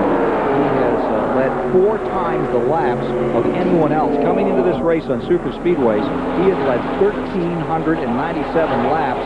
Earnhardt was 2nd. He had led 285. Doing a pretty good job today of leading lap 2. Got a new speed record out here. Going through, what, 70 laps, Ned? 190.378. The old record was 182.2 miles an hour. 1971, Pete Hamilton out there in Richard's car. I think he was in Cotton Owens' car at that time, 71. Okay, let's go down to Mike Joy. To David Hawks. Ricky Rudd out of the race, disappointing. You were running, sort of getting near the back there. What was happening with the car? Well, we had moved our way as far as up front as close as fourth, and the car got real loose, and told Bill we're just going to wait till we get a good yellow flag and work on the car a little bit. We'll go back, drop back, get clean air, and we'll come back later. And then it burned a piston in the motor, but I really blame that on the problem we were having in the corners. When you have to partial throttle one of these restricted motors, they'll run real lean on you, and it end up burning a piston and knocking us out of the race. So really the handling problem developed the problem with the engine. Okay, thanks very much, Ricky Rudd, and bad luck. Long afternoon for Ricky Rudd. Ended short at 72 laps. Working the 75th lap at the present time, getting close to 200 miles.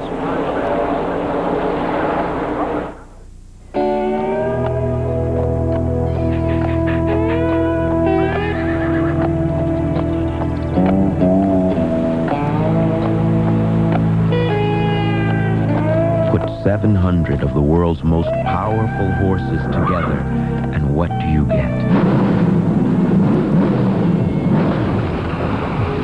Get out of the way. The Budweiser Ken Schrader stock car. See you at the races. We're all in search of answers.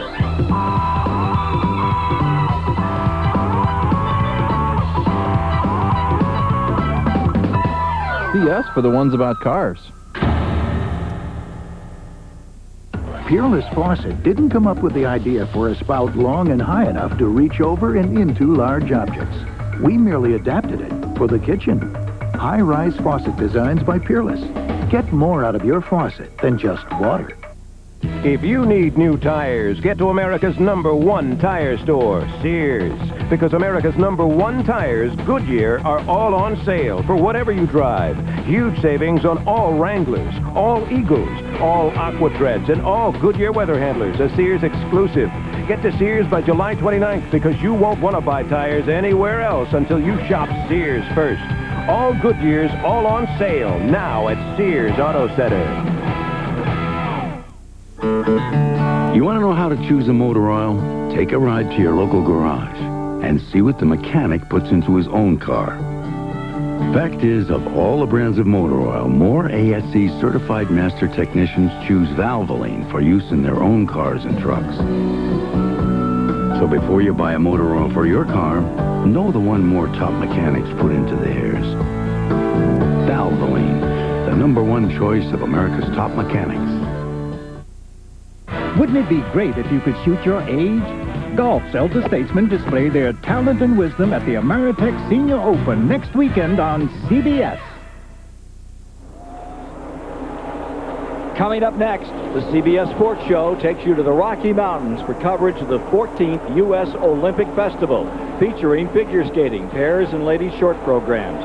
Plus, we'll step into the boxing ring as America's Olympic hopefuls go toe-to-toe. That's coming up next on the show. This show at Talladega has these people. Up in front, Gordon, Earnhardt, Marlin, Martin, and Waltrip, with now 77 laps complete. 200 miles are in the book, and the story, records. Richard Petty, before we got started today, was talking about the fact that this could be the one where they just get out here and scorch them. Imagine a record set in 1971. I think what happened, we seen that Busch race yesterday, and I think everybody sort of said, okay, let's try to get this thing going. And as long as that we can keep them separated like this, we've got a pretty good chance of not having it. Where you have trouble is when they have a caution, you get all the cars, lap cars and stuff all together, and it causes a lot of trouble. Ned, look at that high line that Earnhardt continues to play with on the outside, as now he was working the bottom a few laps ago. If you notice, Earnhardt runs the high groove. But anyhow, he runs the high groove. He loses a little corner speed that makes him go down the straightaway so fast. So by the time they get to the next corner, he's been caught back up. So he's just running a longer way around the racetrack. But as you said earlier, it doesn't bind his car down quite as much, and he does get that good run off the corner. It looks like that they pull away from him in the corners, but the speed is probably still the same. He's just running a longer line by the racetrack. the big deal is get back to the start-finish line the quickest that you can, and that's the fastest way around, quickest way around for him. Maybe not the fastest, but the quickest. He uses the high line in 1 and 2, and then down in 3 and 4, you're very apt to see him dip to the bottom. It speaks well to how well that car is working. Well, he has searched for a place to make that car work right. That's what he's doing. He's running all over the racetrack, so he can get an idea right now of what he's got to do when he comes down to the nitty-gritty at the end of the race. And not giving up a position to any of those guys who would love to move in on him. Running just behind, you have the top 7 all in this first block.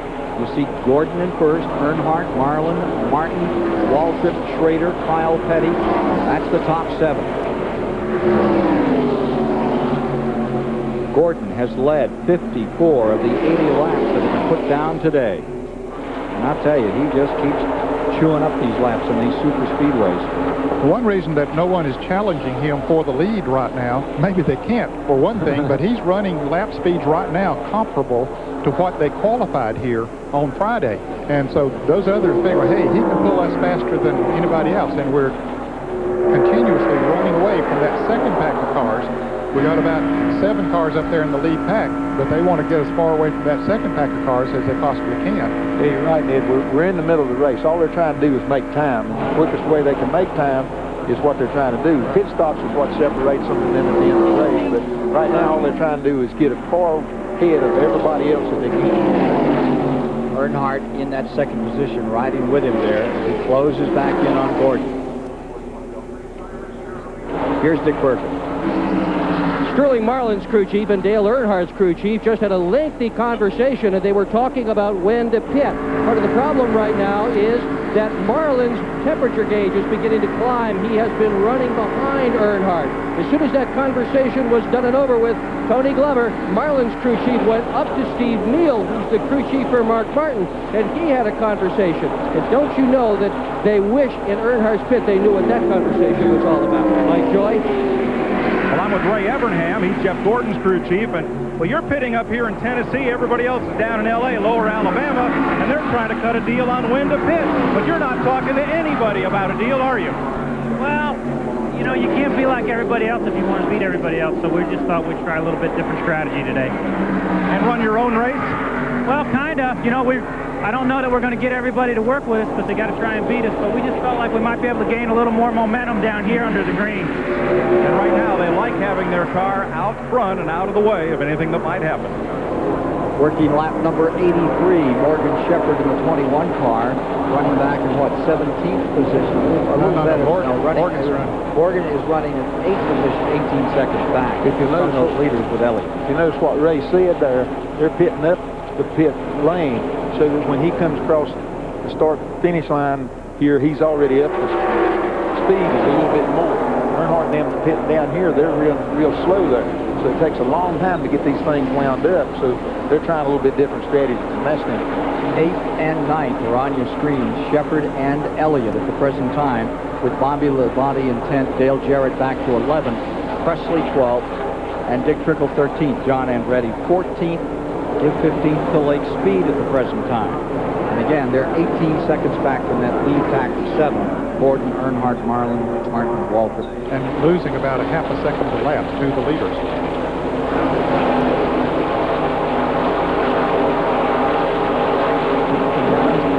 Earnhardt has taken the lead. They come up on some lap cars there, and I guess it changed the wind a little bit, and then probably 24 probably not trying to take any chances either. Driving carefully, that's for sure. Dick Trickle's car had slowed down there a little bit ago. I don't know, he dropped out of the draft. He might have picked back up a little bit now, but here's Gordon going right back under Earnhardt now. He's running that low groove, just like we've seen him run all afternoon. Earnhardt still running that high groove. Let's see if Gordon will give him room if he slides out in front of him. He slides right out in front of him. That's what he's supposed to do. Picks up the draft. Jeff Bodine there. Jeff's on the inside. Jeff's car's handling so good, he can run right around that white line all the way around the corner. So that's the shortest way around. That's the quickest way around for him. Boy, that's a nice position to be in, isn't it? Definitely. Chad Little going a lap down. Chad is running in the 25th position. So now there'll just be 24 cars in the lead lap. Brett Bodine is right there. He's about to go a lap down. Brett is running in the 24th position. And we'll be back with more at the Die Hard 500 after these messages. Football can be exciting, But truck football, now that's a rush. So if you're going to tackle it, you better get a hold of the right equipment. A 1995 Ford Ranger 4x4. Red 39! Complete with switch-on four-wheel drive, new four-wheel anti-lock brakes, and a whopping 4-liter V6. So get a Ford Ranger 4x4 and play truck football. How am I going to spike this thing? If you need new tires, get to America's #1 tire store, Sears. Because America's #1 tires, Goodyear, are all on sale for whatever you drive. Huge savings on all Wranglers, all Eagles, all Aquatreads, and all Goodyear weather handlers, a Sears exclusive. Get to Sears by July 29th because you won't want to buy tires anywhere else until you shop Sears first. All Goodyears, all on sale, now at Sears Auto Center. Leave it to Peerless Faucet to create a shower so smart, it can not only sense when a toilet has been flushed, it can also adjust the water temperature accordingly. Scald Guard technology by Peerless. Get more out of your faucet than just water.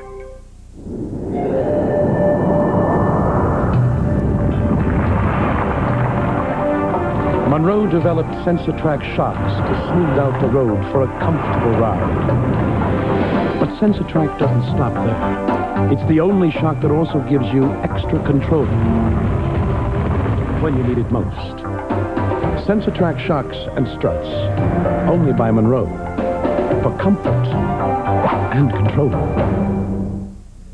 At the end of the day, more top mechanics in America choose One Motor Oil over any other brand to help keep their own cars running longer. Valvoline Motor Oil, the #1 choice of America's top mechanics. Andrew Clay, the man you love to hate, is now the man you'll hate to love. Get used to it. Bless This House, Wednesdays this fall. Providing today's shots from above, Goodyear Blimp Stars and Stripes. Goodyear Blimps are in their 4th decade of live sports coverage. And it's flying over Talladega, Alabama, in the Die Hard 500, where right now, 23-year-old Jeff Gordon, in search of his 6th win of the season, is just barely out in front. And it's been a war between the 3 and the 4 in the past couple of laps, side by side. For the moment, Earnhardt is back there into 2nd place, and the Chevrolets have cleared the podium, top 3 positions. Moving up is Mark Martin. He is into 4th. Mike Waltrip in 5th. Schrader in 6th. Kyle Petty in 7th. And they're getting very, very close to lapping a couple of the key players in this race now. Ted Musgrave and Rusty Wallace are both just less than 4 seconds from going a lap down. I think this group goes up to the 18th position. Just saw that group as they come through the 18-degree tri-oval here at Talladega. And here come those leaders. As Jeff Gordon keeps on moving. 4th straight finish of 2nd or better was a week ago. Looks like he's about to extend that with the run he's making today, but it's still early in the going. Oh, yes. 89 laps are now complete. That gets us to 236 miles. So we're moving in on halfway. Here's Marlin back to the inside another time. Earnhardt takes that high groove, so Marlin comes on the inside. Mark Martin just sitting there right behind him, trying to figure out which way he wants to go as Bobby Hamilton now goes a lap down. He was running 23rd. And there'll be a number of other. Musgrave about to go a lap down. Even the 16 car moves down to the inside, lets the leaders go by. Bobby Hillen getting caught up now. 77 car. Bobby Hamilton's rear view as Kyle Petty moves down in that 7th position and drives beneath him.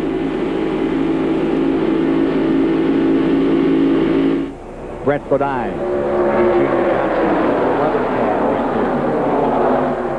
He's running today. Back in 24th, I believe. Yes, he won a lap down a few laps ago. Rusty Wallace just about to go a lap down. Getting a little crowded right there, isn't it? Yes, it is. Very crowded. Now, this is where Earnhardt so many times can pay off. He loves to run in traffic, and here he is. Wallace on the inside, Earnhardt in the middle, just in front of him. As they come along, Todd Bodine up on the outside. and that's Mike Wallace on the bottom at 190 miles an hour, switching positions. And here comes Earnhardt looking for the lead again. Do they have at 190 miles per hour? Gordon in the box. If Boudin's been in front of him for the last couple last times, slowing him up. At average speed has picked up to over 191 miles an hour. Looks like we've broken another record here today. Yeah, Davey Allison now had the record at 178 miles an hour back in 1991. Let's go to Dick Berggren.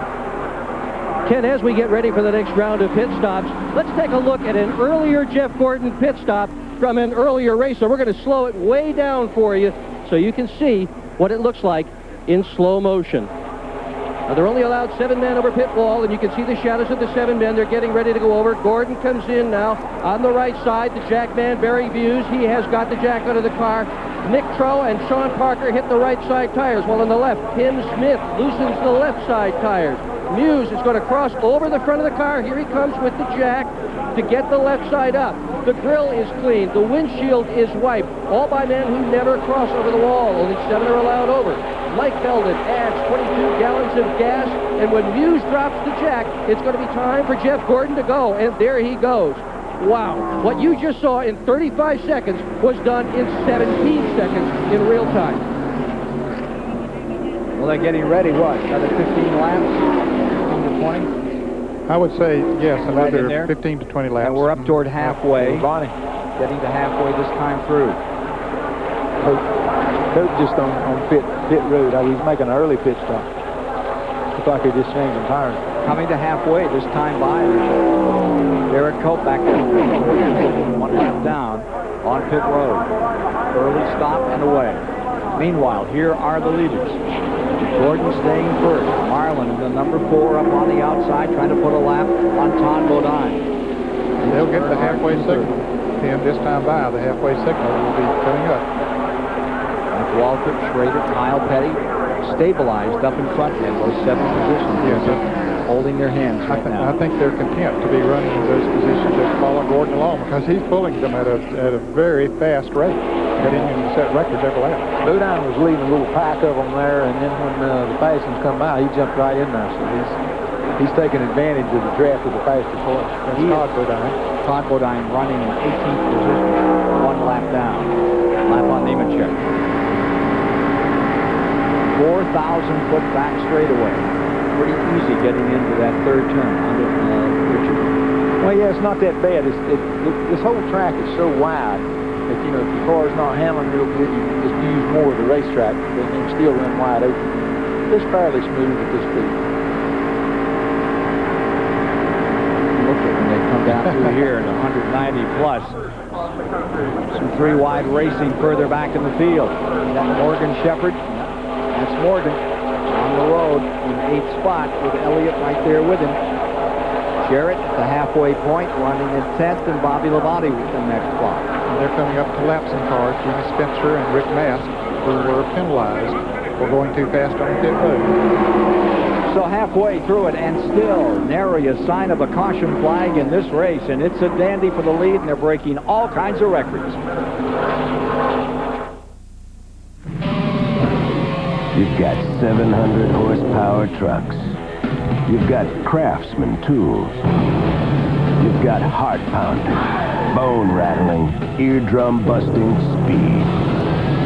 What else do you need for a perfect Sunday afternoon? The all-new NASCAR Super Truck Series, brought to you by Craftsman. The only tools tough enough for super trucks. Stuff. We all want stuff. And when we buy a new car, we want all the stuff. Dual airbags, power steering, power mirrors, air conditioning, a stereo, automatic transmission, a place to put a cup of coffee, convenience stuff. What's really great is that you can get all this stuff on any of these Escorts for the same low price. That's called value. Escort is a great value. Compared stuff to its leading competition, Escort costs less, period. Ford Escort. Good stuff, great price. Come on along, head for the mountains of Bush Beer. Head for the mountains, it's cold and it's smooth, and it's waiting for you. Come on, head for the mountains of Sears. Athlete's foot is a predator. To cure it all, you've got to kill it all. Today, there's Lutramin AF spray and powder with full prescription strength medicine that kills all causes of athlete's foot. Lutramin AF, the killer cure. Wet roadways like this inspired Goodyear's newest all-season AquaTread radio, the all-new Goodyear AquaTread 2. With a deeper, wider aqua channel to sweep water away for outstanding wet traction and a new TreadLife compound. Goodyear gives you a 65,000-mile warranty, so you've got wet traction when you need it. The all-new 65,000-mile AquaTread 2, only from Goodyear.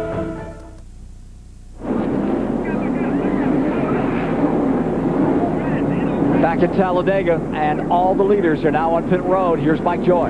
Very congested under the green flag, Ken, and it looks like right side tires for Sterling Marlin, Dale Earnhardt, Mark Martin, and Michael Waltrip. They're all pitted here nose to tail with one opening among the four pits.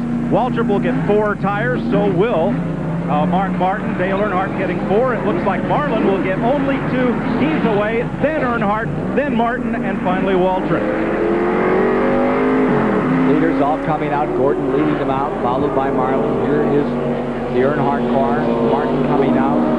Kyle Petty. In between Kyle and Martin comes Bobby Hillen and Brett Bodine. They're a lap down. Schrader is back out.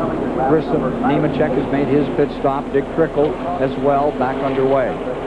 Still not a caution in the race as we work toward 100 laps, 266 miles. Morgan Shepherd inherits first place. And now he and that group of cars he was running with, Bobby Labonte, Dale Jarrett, Bill Elliott, they're all coming into the pits. Yeah, they're all trying to fit together so they can get out together, because if you miss that draft, you get in another draft. We have 19 cars running in the lead lap, now 18. And the car that's just on the tail end is Loy Allen. Looks like he ran out of fuel out there. Evidently. Here's Dick Berggren. Dale Jarrett has just come into pit road, and this worked as expected. He tried to pit with Bobby Labonte. In fact, did pit with Bobby Labonte. Jarrett has to swing real wide to get by Randy LaJoie, whose car had stalled on pit road. Saw Bobby Hamilton just coming out. He had run that car all the way lean and had to coast in. Went down another lap. Car 43, he's back underway. Unless we call him running too fast on pit road, because he come back in and made another pit stop. That's what happened. The car coming out a little too quick. So Gordon has taken the lead back once again with Sterling Marlin still second and Earnhardt third after this round of pit stops. Martin fourth, Kyle Petty up to fifth, and Mike Waltrip falls to sixth. We've completed 99 laps at the Die Hard 500. 27th go here on this 2.6-mile track. And the story has been Gordon versus Earnhardt, with Sterling Marlin up there to mix it with them from the outset.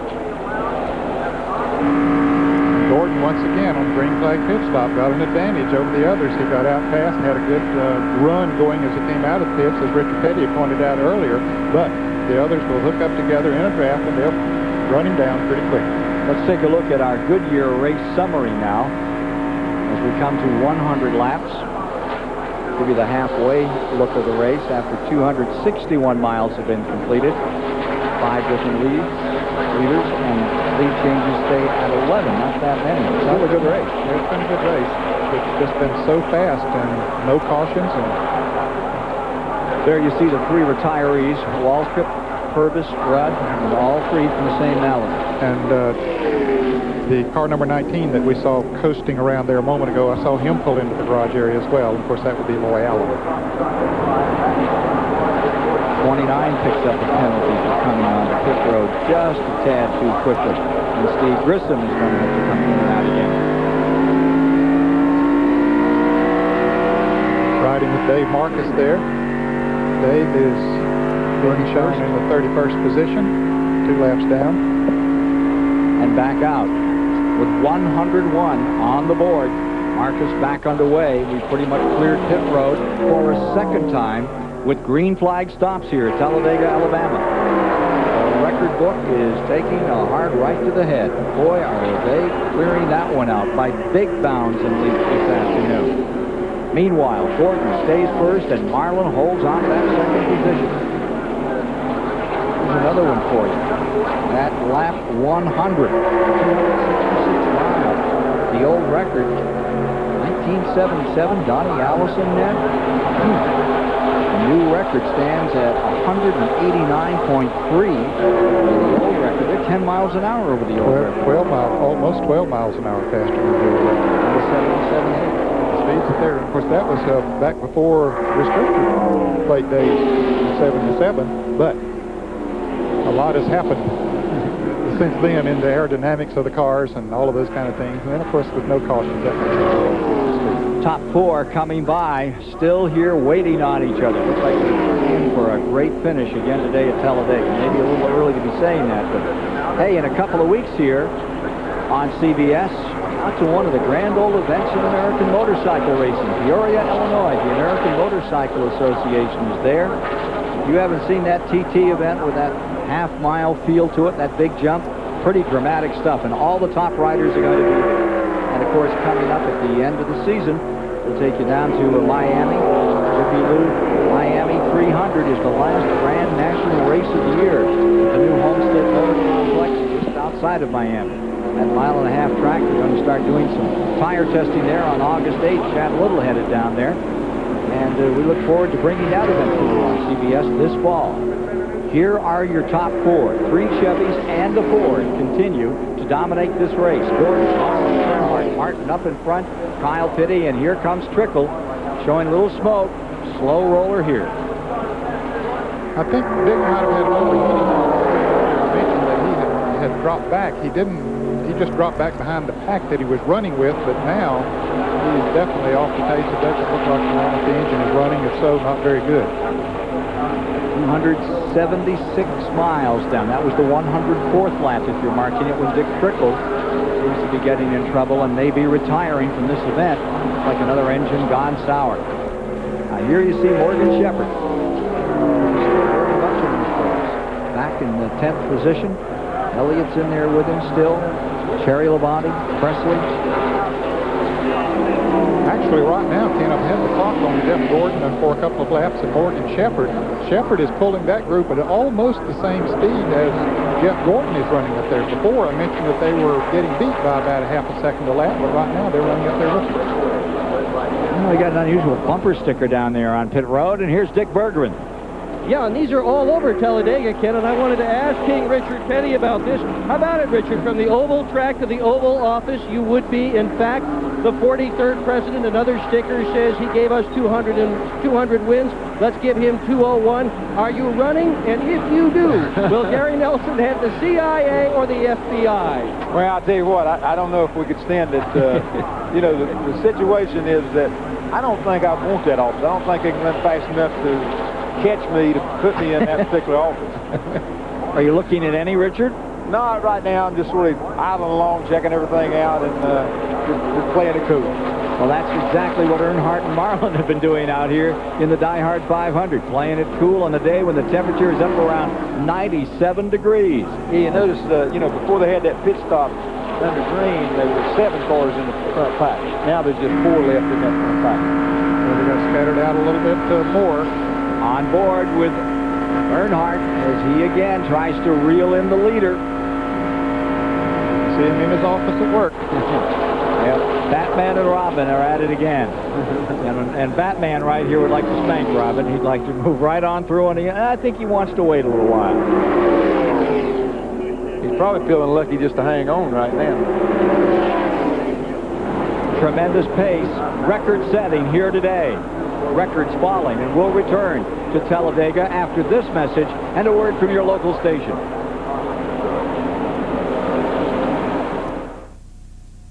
Have you heard about the big sale at Sears Brand Central? I'm one step ahead of you. During the National Home Appliance Sale, you'll save on all refrigerators, ranges, washers, and dryers. I'm pretty selective. Choose from great brands like GE, Whirlpool, and Kenmore. Then again, I like those names. Plus, all computers and electronics are on sale. Every camcorder, TV, VCR. Well, bring on the popcorn. You don't want to miss this one, so get your Sears card ready and get to Sears Brand Central by Wednesday. Hey, if it's all on sale, I'm already there.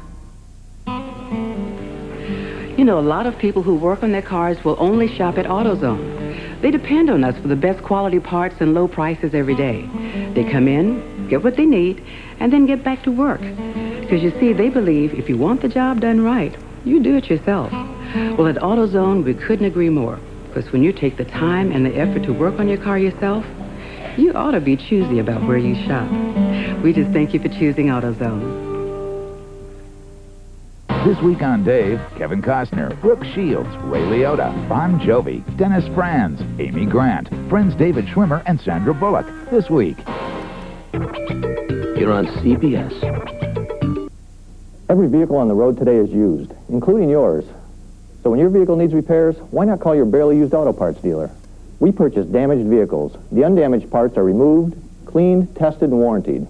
You can save up to 70%, and chances are, our parts are newer than the ones you're replacing. Next time, call your barely used auto parts dealer. Your local barely used dealers are Rigsby's Auto Salvage, Clearwater Automotive, Pasco Auto Salvage, Langston's Used Auto Parts, and Brandon Auto Salvage. The Mazda B2300 SE is a lot like a pair of blue jeans. Comfortable, rugged, and looks best with wear and tear.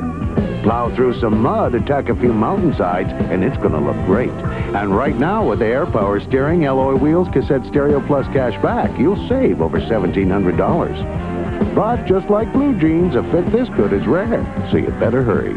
Come on, what's the deal? The Mazda Summer Savings Deal. Save over $1,700 on the Mazda B2300. What's the newest remedy in pain relief? Watch Monday on 10 News at 11. It's Hyperman, a new sponsor of the car driven by Dave Marcus. I'm on the trail of a big green thug. He just left. Yeah, income's bad, man. Thank you. Time to go hyper. Watch out for that wall. I guess he's the new hot tip guy, I guess. I don't really know what you call him. Hyperman, a new Saturday morning cartoon premiering this year on CBS. That's all we need is Hyperman. We got ourselves a caution. First yellow today has just come out. This is lap 110. Don't believe it's major. You guys catch anything around here? Ride with Dave Marcus for just a moment, and I think we've got a piece of something down here on the racetrack. It could be right in front of us.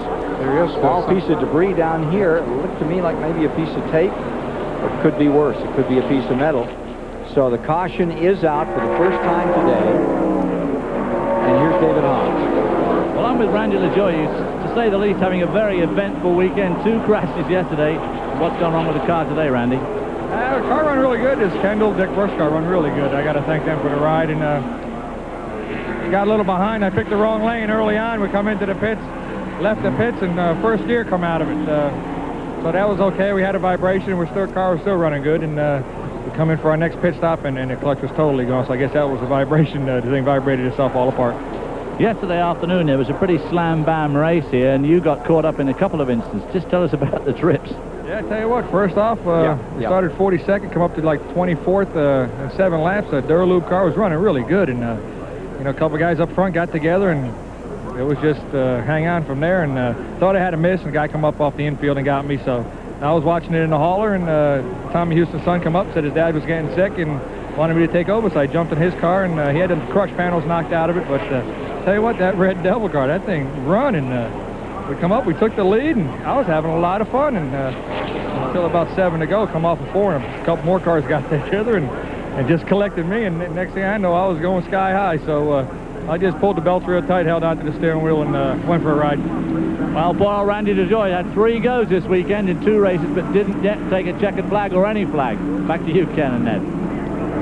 Watching Earnhardt pull onto pit road. This is under caution 111, and Gordon stayed out. Gordon stays out there. Most of the rest of the drivers come in. Let's go to the pits and Mike Joy. Mike? Dale Earnhardt is in. Andy Petrie to the right front. David Smith on the jack. Earnhardt, uncharacteristically over the line, had to back up a foot. That'll only cost him about a second. Danny Myers filling the car with gasoline. Gene Dehart, the left side tires. A little bit of a trip there on the left side. And this is not going to be a particularly fast stop for the Flying Aces.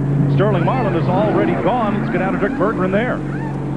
Marlin had not planned to come in on that pit stop, Mike. He was going to do whatever the 24, Jeff Gordon, was going to do, but once they saw what Earnhardt was doing, they decided to come in. Their principal problem right now, the radio is intermittent on the 24. They don't think it's working at all on Bobby Labonte's car. That is a huge problem on this big, big racetrack. So that set Earnhardt back some. Gordon stays out on the track, and among the very first to return to the 2.6-mile track was Mark Martin, followed by Michael Waltrip. Came out very quickly. Then Sterling Marlin followed along out. Terry Labonte was in that group and made it back. Following him was Kenny Schrader and Hut Strickland. Strickland is a lap down. We have 15 cars in the lead lap at the present time. Yeah, Strickland was just about to go a lap down. This caution was a godsend for him because the leaders were coming up on him. Now he got to catch up with the field, so he's still in the lead lap. Let's go back to the pits and Mike Joy. It was a very uncharacteristic troubled pit stop for Dale Earnhardt's team. Richard Childress was up on top of the war wagon. What happened, Richard? Well, you know, he must have got a little water or something come in there. He slid off. We wasn't going to take on but 2, and he slid all 4 tires. I think we hit some water or something back there, and we flat spotted to the left, so we didn't want to take a chance. Okay. But track position now, he'll be out behind all of those leaders. Is that a big concern of yours? Yeah, that's the reason we want to do 2 and stay out, but you know, you can't do it with flat spot tires. It's just one of those deals we hit something back there and the car slid on. You can't second guess the competition, but are you surprised Jeff Gordon stayed out there? Yeah, a little bit, but you never know what their strategy is. Everybody makes a different strategy here. Well, like Ray Evernham told us, that's why he's pitted way up the north end of pit lane to do things a little differently today. And Earnhardt will restart in 12th position. Another lap under caution, maybe one before they turn them loose. Let's take a look at what happened yesterday in that Grand National race, gentlemen. We heard LaJoy talking about that event. I think this is the first incident. Yeah, that's Ward Burton.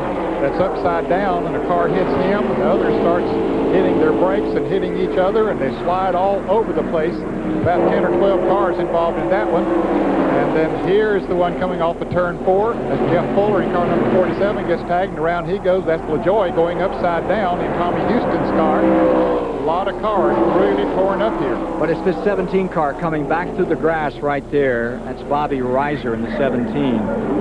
Suffered serious injuries, but is stable, is the latest report we have on him today. The winner yesterday, Chad Little, 5th Grand National win of the season. Picked up some more points on Johnny Benson, current point leader, back there in 5th. Are they headed for Topeka this week? No, that's the trucks. The trucks goes to Topeka, Kansas. Grand Nationals go to South Boston, Virginia. When that car turned over, we had the flaps up on it. That's the first car we've had since they put the flaps on the roof to turn over. We've had them to go up in the air, but they usually come down. But I think the transition from flat to going on the bank there, just once it started, there wasn't no stopping. I think you're right. Next Saturday, the CBS Sports Show travels to Atlantic City, return of the champions. After 2 years away from the tennis court, Monica Seles makes her return against Martina Navratilova. That's next Saturday at 2 o'clock Eastern on the show.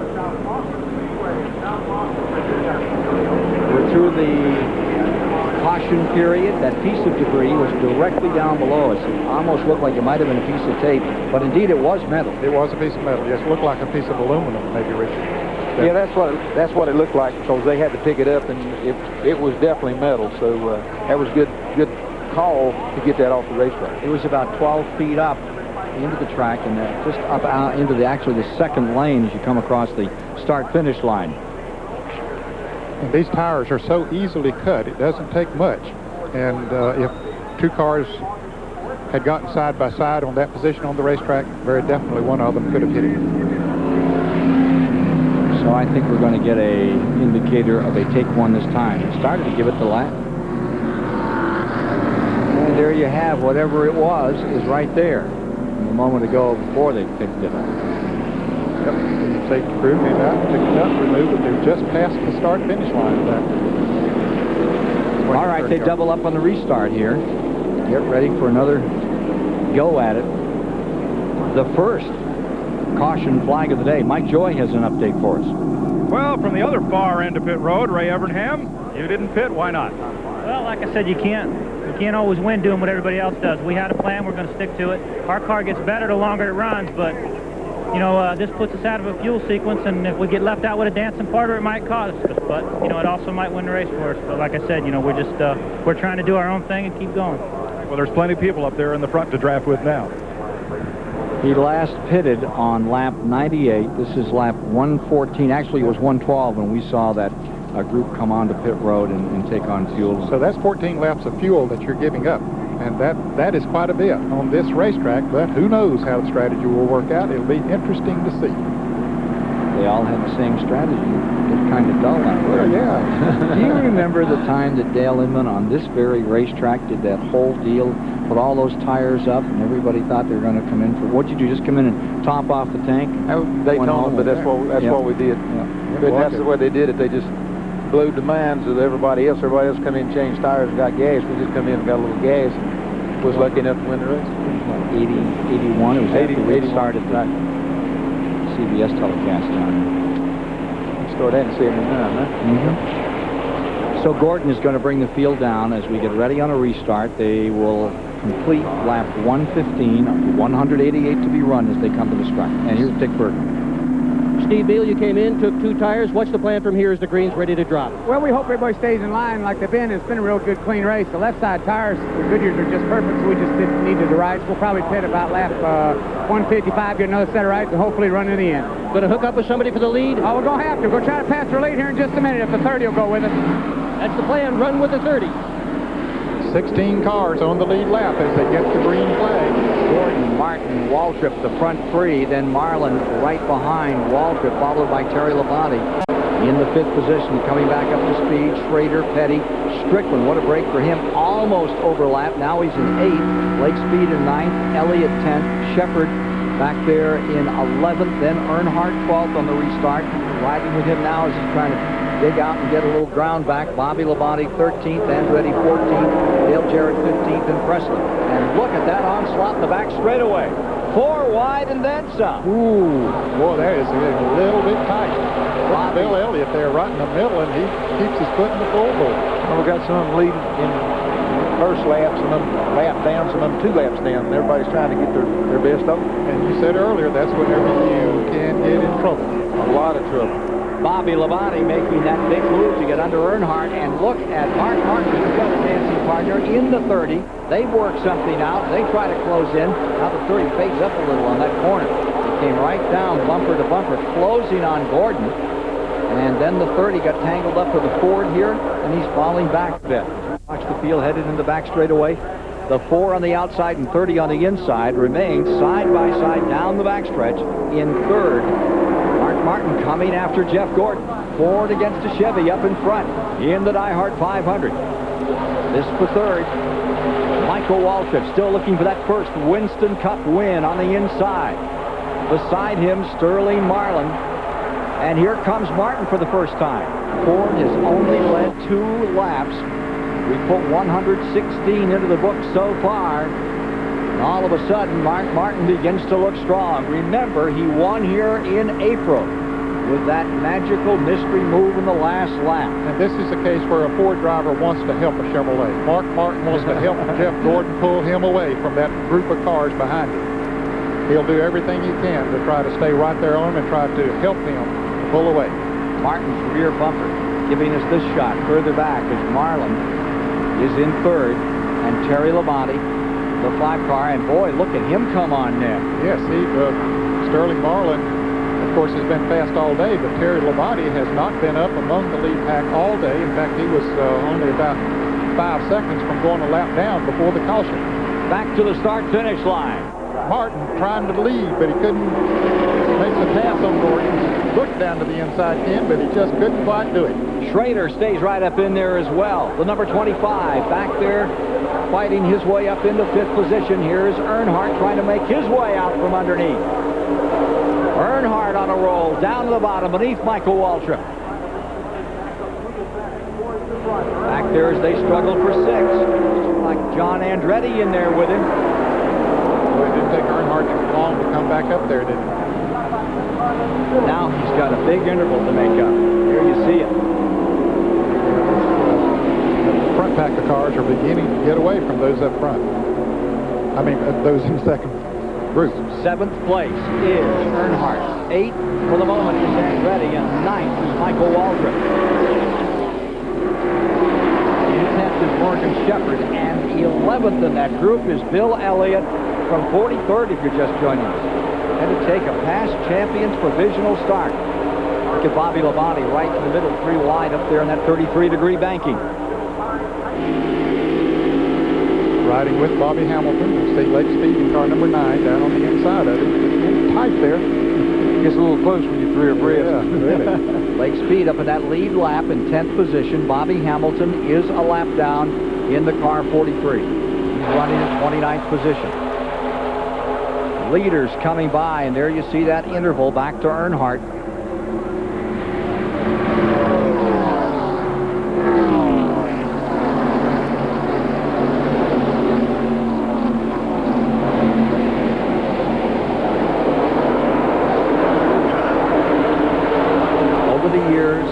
After time, the last 10 years, 5,000 miles of racing in this Die Hard 500. As we mentioned at the outset, the difference between first and second total in those 10 years, less than 2 seconds. Looks like it could be that kind of a day again at Talladega, Alabama. Now 120 of 188 complete. There are the leaders: Gordon, Martin, Harlan, Terry Labonte, Ken Schrader, and Kyle Petty. Those 6 pulled away a little bit, but now Earnhardt and Michael Waltrip and Bill Elliott have hooked up together. They're going to try to draft up there too. Just behind that threesome is behind Morgan Shepherd, who finds himself at the present time in 10th, is Dale Jarrett 11th, and John Andretti in 12th.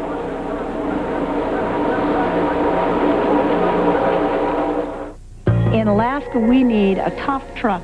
Edie Jeanreau, legendary Iditarod racer. To get ready for a 1,000-mile dog sled race, there are 2 things I count on. My dogs, This is Maverick. which I pamper, and my Ford F-Series, which I don't. I appreciate a truck that provides dependable, tough performance, and my F-Series has never growled once. Ford F-Series. From the ultimate dog race to the fast-paced human race, the best-selling trucks are built Ford Tough. From Darlington to Talladega, through Daytona, Rockingham, and Watkins Glen. In every major NASCAR race, Busch Beer recognizes the pole winner with the Busch Pole Award. Because if there's one thing we know for sure, everyone follows the leader. Busch Beer, proud sponsor and official beer of NASCAR. No trendy health club. No $60 shorts. No bull. Speed Stick's no-nonsense formula gives you 110% protection. Like you, it never quits. Leave it to Peerless Faucet to create a shower so smart, it can not only sense when a toilet has been flushed, it can also adjust the water temperature accordingly. Scald Guard technology by Peerless. Get more out of your faucet than just water. If you need new tires, get to America's #1 tire store, Sears. Because America's #1 tires, Goodyear, are all on sale for whatever you drive. Huge savings on all Wranglers, all Eagles, all Aqua Treads, and all Goodyear weather handlers, a Sears exclusive.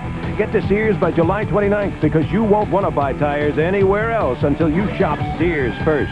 All Goodyears, all on sale now at Sears Auto Center. Riviera is one of my favorite courses because it's an old-style course. You have to maneuver the ball a lot out there, and very small greens. It's a thinking man's course, and that's what I like about it. The last 3 laps, incredible run by Earnhardt. Remember, he was several car lengths back in a second pack.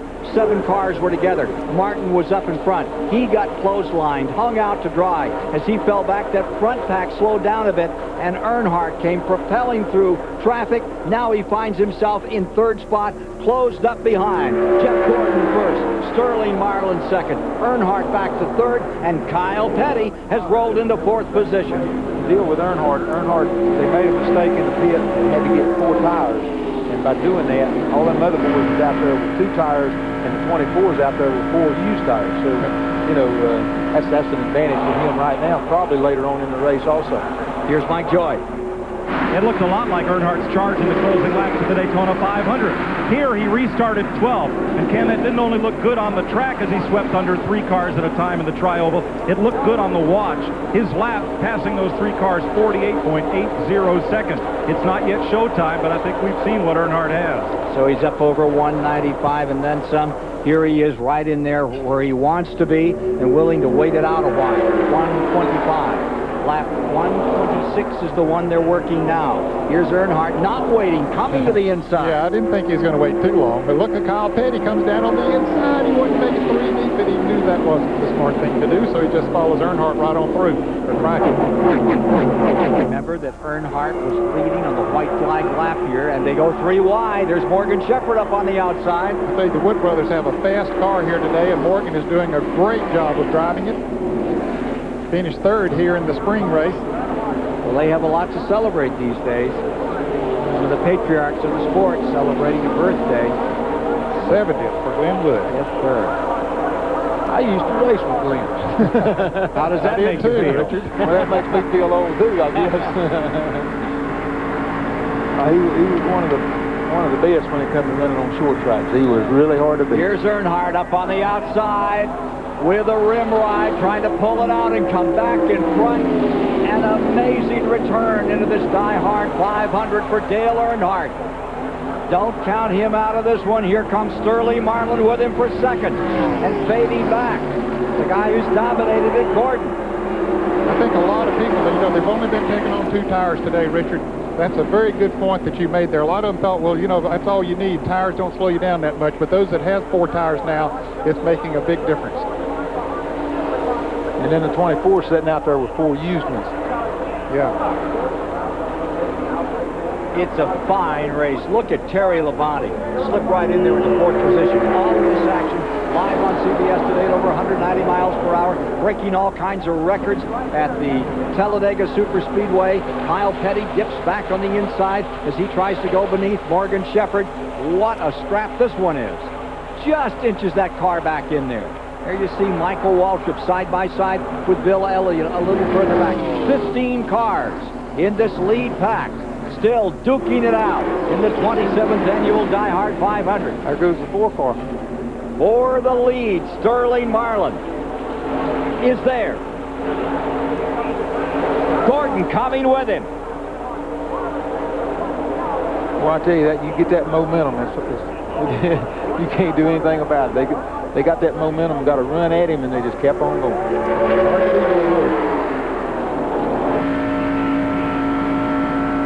Jeff Gordon swings it out a little here. Just keeps his foot flat on the floor. And there you see the battle up in front among the top 15 all bunched together. David Hobbs. Well, I just spoke to Barry Dobson, Kyle Petty's crew chief, and they're extremely happy with the way he's going. On this last stop, they put 4 tires on for the first time, and for the next stop, they're only going to put outside tires on. That's what they've been doing all through the race so far. And Kyle's just sitting there, biding his time and hoping he's going to be in really the right place at the right time when this race runs out. And he and Felix Zavala can have their 2nd win of the 1995 season. And what a place to put it up in this record-breaking race. Saw Felix Zavala looking on as his car number 42 swings to the inside and then 3 wide dicing. Goes up into 3rd. Great run by the Pontiac. Back comes the Chevrolet of Earnhardt on the outside. Marlin, who set on the pole at 194 miles an hour for this Die Hard 500.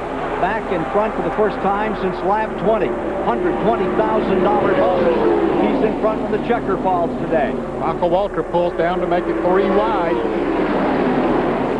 Now it's beginning to look like yesterday, Ned. Yeah, a lot of cars making a lot of moves out there. And you can't step off the gas. You've got to keep your foot down and make these moves. Everything in your body instinctively would say you got to lift, but if you lift, you're history. You've got to keep it down there and make those moves wide open. You just can't afford to get off of that gas because you lose that momentum that Richard was talking about there a moment ago, and if you don't have that, you're going to get blown away. Kyle Petty comes down to the inside as he tries to make a move on Earnhardt. This is the best they've run this year. The Felix Savetta's team, they've been suffering some, but right now there's a smile on Felix's face as they swing through the tri-oval and come back. Even Stephen Bird loses a little here. It's hung on the inside, and back comes Earnhardt, Martin, Michael Waltrip. We've got a race today, folks. Don't go away. CBS is bringing you the Die Hard 500 from Talladega.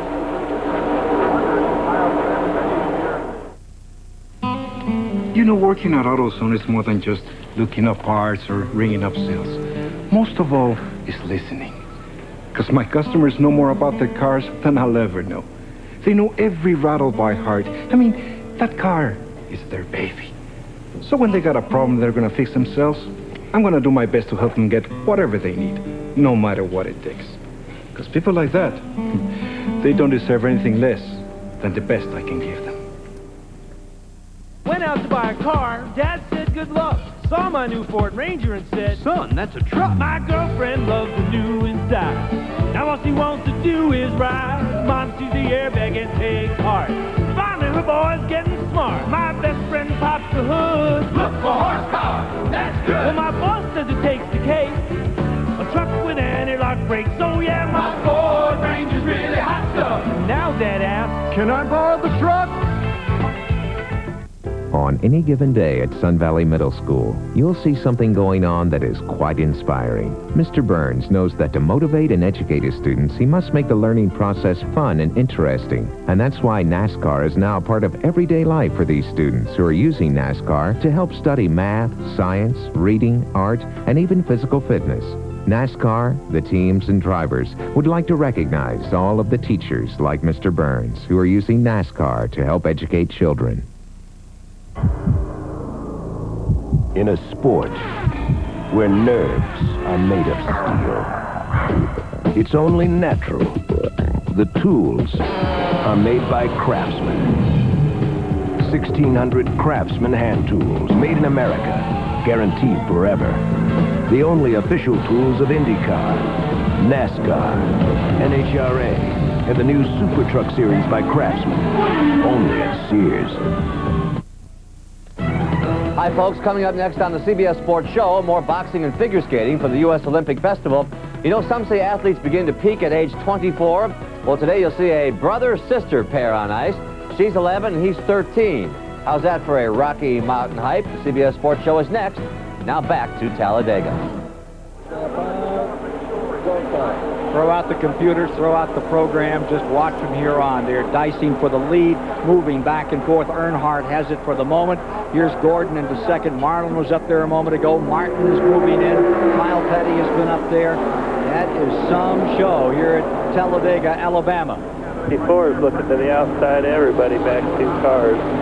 You're listening to communications with Kyle Petty back there in the 42, the lead Pontiac in this group. A correction on that. Now Michael Waltrip has pulled up as the lead Pontiac, and this crowd is having a ball. Up and cheering as they come by another time. Here comes Martin. Ford down on the inside, trying to bring that low line up, and here's Sterling Marlin ducking underneath him. Michael Waltrip coming with it. Boy, Martin's car got very high there. It just washed all the way up to the top of the racetrack. Wasn't a great deal he could do about it either. At 190-plus miles an hour, Earnhardt has the lead. A bit of breathing space, maybe a car and a half length. Then Marlin is in second. Michael Waltrip pops up into third, and Kyle Petty's right there in fourth. Martin on the outside in fifth. Then it's Morgan Shepherd in the sixth position. Sliding a little as they come off that corner. And still there, you're getting some help. Morgan just pulled out. The sixth position.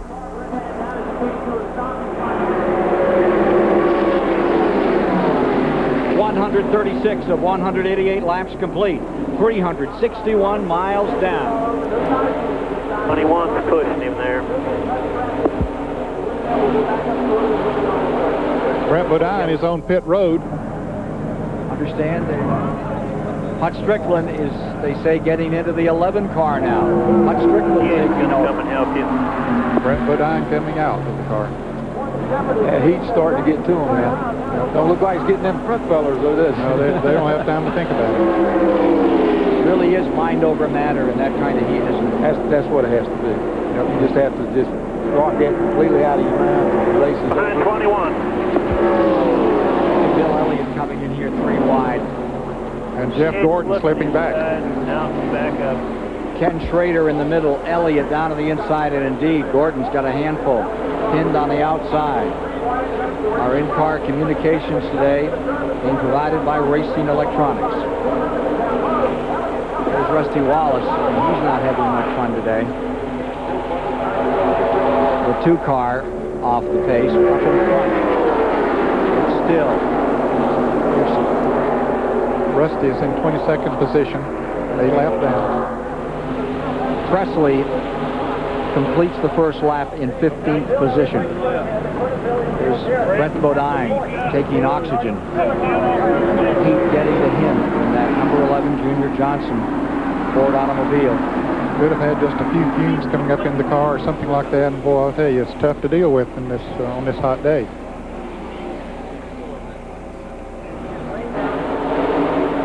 Marlin closes in again.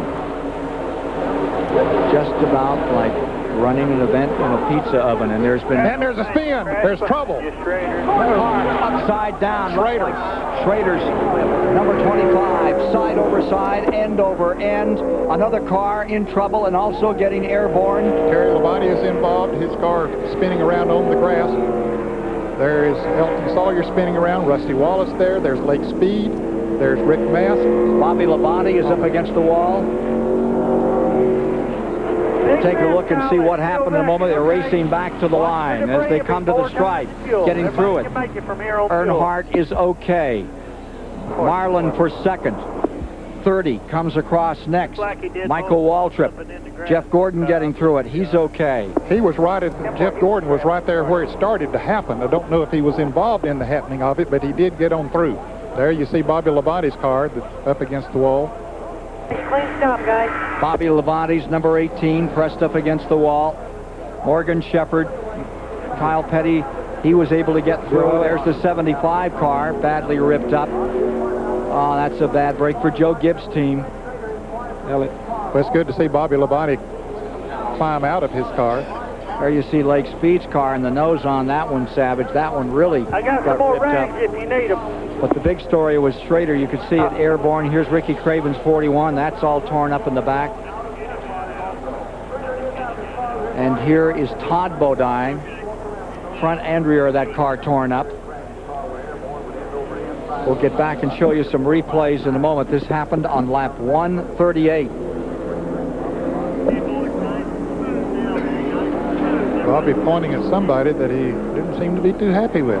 And I thought it was Gordon. I did too. It's Gordon. That's who he was pointing at. But the deal is it's just been such a clean race and stuff, and then just one little mistake just wipes out 5 or 6 cars. We should mention there have been a couple other records set before we got to this one. I think this is going to be a lengthy caution and may throw away a chance for an overall speed record. Even with that caution, they had to pick up that debris. They set a record back at 120 of 179 miles an hour. That was with Gordon in the lead. The old record was Cale's way back in 1978 at 178.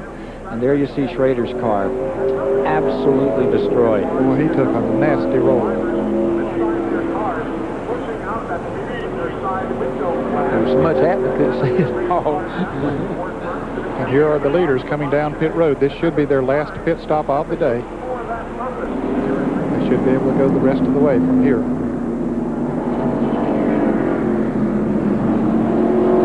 Morgan Shepherd goes down. Let's get ready to go to the pit area. Getting our replays together to show you what happened. Here's Mike Joy. Michael Waltrip takes on 2 tires and go. So does Mark Martin. He gets right sides. It'll be a 4-tire stop for Dale Jarrett in the Robert Yates car, as it will for Dale Earnhardt, who gets a good pit stop this time and will get out well up in the order. Dick Berggren? Mike Sterling Marlin also took 4 tires. It was a relatively slow pit stop as a result, and he has lost considerable track position. Larry McClure, the car owner, however, says from here they can easily go all the way. Checking on the conditions of those drivers on the back straightaway, and let's take a look at what happened here on the back straightaway in the Die Hard 500. Here you see Gordon in the 24. Okay, he comes up and clips Ken Schrader, his teammate, and Sends him around. Schrader's car going backwards. The roof flaps are up, and then he gets hit by Ricky Craven. And then that flips the car over. He just drove in under him. And the car will roll. And then other cars coming back with all the smoke and people slowing down. They start hitting each other, and lots of cars getting involved as we see Schrader's car continue to roll and tumble on the grass. Jeff Gordon's in car. And I believe this is in slow motion. Okay, there's Schrader up on the outside. And you can see him make contact right there and spins Schrader around. Gordon goes on. Apparently no harm done to his car. Jeremy Mayfield giving us these pictures. And there they're wrecking in front of them, and he hits Bobby Labonte right there, just gives him a little bit of a tap as we see Schrader's car going up in the air, and it spins Bobby right into the outside wall. Yeah, Bobby ran into the 41 car. Here's another angle. You can see it had already started to happen there. Craven coming around and spinning the 41. Mayfield, you see he has bounced off the 18 in Schrader's car. There's no place for those other cars to go.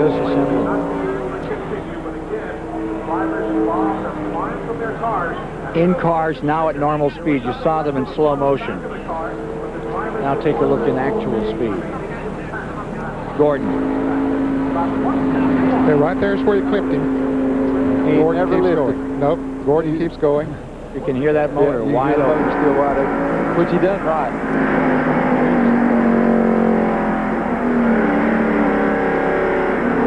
Yeah, the 18 car looks like hit the 41 car. Right, the 98 car flipped the 18 car, and around they went. Just enough to get him up. Let's go to David Hobbs.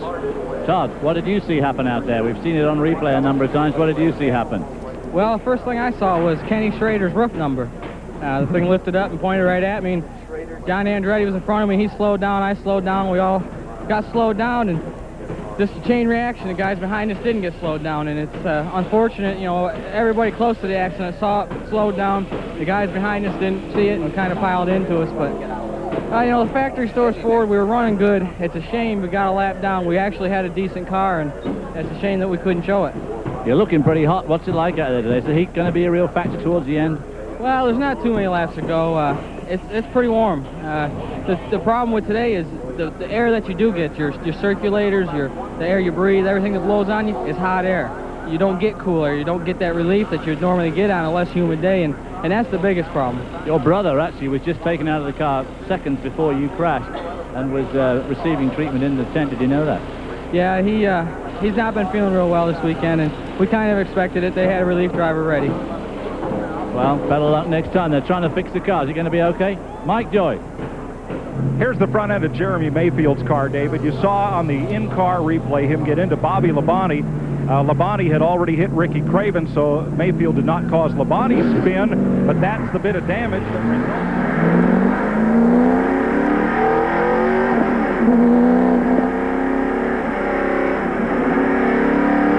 Riding with Jeremy Mayfield as he comes back out on the track. We've lost our communication for just a minute, Mike. And we'll get back with you as they continue to pick up these cars. It's for 32. That looks like Bound's car that also got clobbered out there. More in a moment.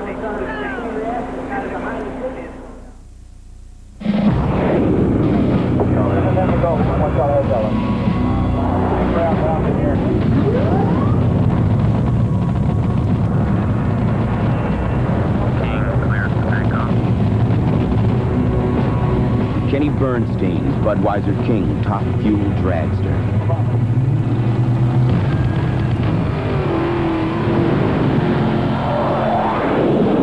Who says you need wings to fly?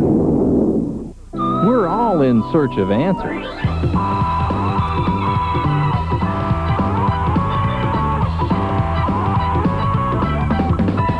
See us for the ones about cars.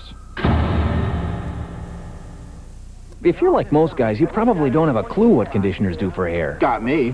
But what if I told you they help hair lay right, stay in place, smooth flyaways? Conditioners do that? That's right. And there's no better time to see for yourself than now. with new Perk Plus shampoo and conditioner in one, reformulated with some of the most advanced cleaners and conditioners out there for much more manageable hair than regular shampoo with no more work. So what do you think? You know, I think I could get used to this. New Perk Plus. Great hair, no fuss. We put these glass walls on the course at Road Atlanta to demonstrate the Goodyear Eagle Aqua Tread. Dual aqua channels sweep water away for outstanding wet traction. Eagle Aqua Tread, only from Goodyear. Starting on up, you're behind the wheel. Move it down the road now, see how it feels, yeah. Add more life to your car, take it to the star. From Texaco Clean System 3 gasolines to Haviland Formula 3 motor oil and Texaco antifreeze coolant, there's no better place to take your car than to the star. Add more life to your car, take it to the star. This Die Hard 500 race summary is sponsored by Texaco Haviland Formula 3 motor oil. 142 or 143, 143 of 188 are complete, and after 378 miles, that really does not tell the story. It says leaders 6. They've swapped it a lot more than what we've seen. Here are the folks that were involved in this big crash on the back straightaway 5 laps back. Bobby Labonte, Ricky Craven. Good news is Sawyer, Robert Presley, Todd Bodine, John Andretti, and Chuck Bound. Let's go to the pits and Dick Bergman. I'm in Kenny Schrader's pit with Gary Eaker. He is the team aerodynamicist. Have you had any contact with Kenny Schrader? Well, not directly from Ken. Apparently, he'd gotten out of the car by the time we were radioing. But the word we got in the radio is that he left the car under his own power. We walked to the care center, and or they gave him a ride, whatever. And he just maybe has a black eye. But other than that, he seems to be in pretty good shape. Good news that Schrader's a tough guy. He's taken some bounders like that in sprint cars, midgets, stock cars. And he's just took as hard a ride as he ever has in his career. Mike Joy. That's a somber mood up here in Jeff Gordon's pit. Ray, you and Jeff have been on the horn quite a bit since this incident. You have a very talented, but you have a very emotional driver. What are you doing to calm him back down after this? I don't know. How do you calm him down? He's about in tears. I mean, he didn't mean for that to happen. I mean, he's a very emotional kid. The car got loose on us, and he got loose. When Kenny went by him, he started to get sideways, and it just got away from him. He got into Kenny, and, I just hope, I just pray to God everybody's all right, but it's, it's just a real bad deal. Kenny and Terry, everybody, I just hope everybody's all right. We just got to try and put 40 laps together here with no more incidents. Now that'll be your job, is to keep him focused for 40 more laps. How will you do that? I don't know. I just want to, it's just a real sickening deal when something like that happens. I feel real awful bad for him. I'm just going to try. You got to try and get him put out of his mind. I don't want him to get hurt. And like I said, thank God nobody's hurt. But it's a terrible deal with restrictor plate racing, and I just hope it doesn't affect him real bad. He feels, if you heard him on the radio, he was about in tears. So it's a real tough deal. We're just going to have to deal with it. We'll return to the Talladega Superspeedway after this message and the word from your local station. My father was in the garage business, and his father was in the garage business. Well, my father was my mechanic all my life. I've got some old Craftsman tools that are still around, which I love and I treasure. My grandfather and also my father's tools, which nobody could ever buy. 1,600 Craftsman hand tools, made in America.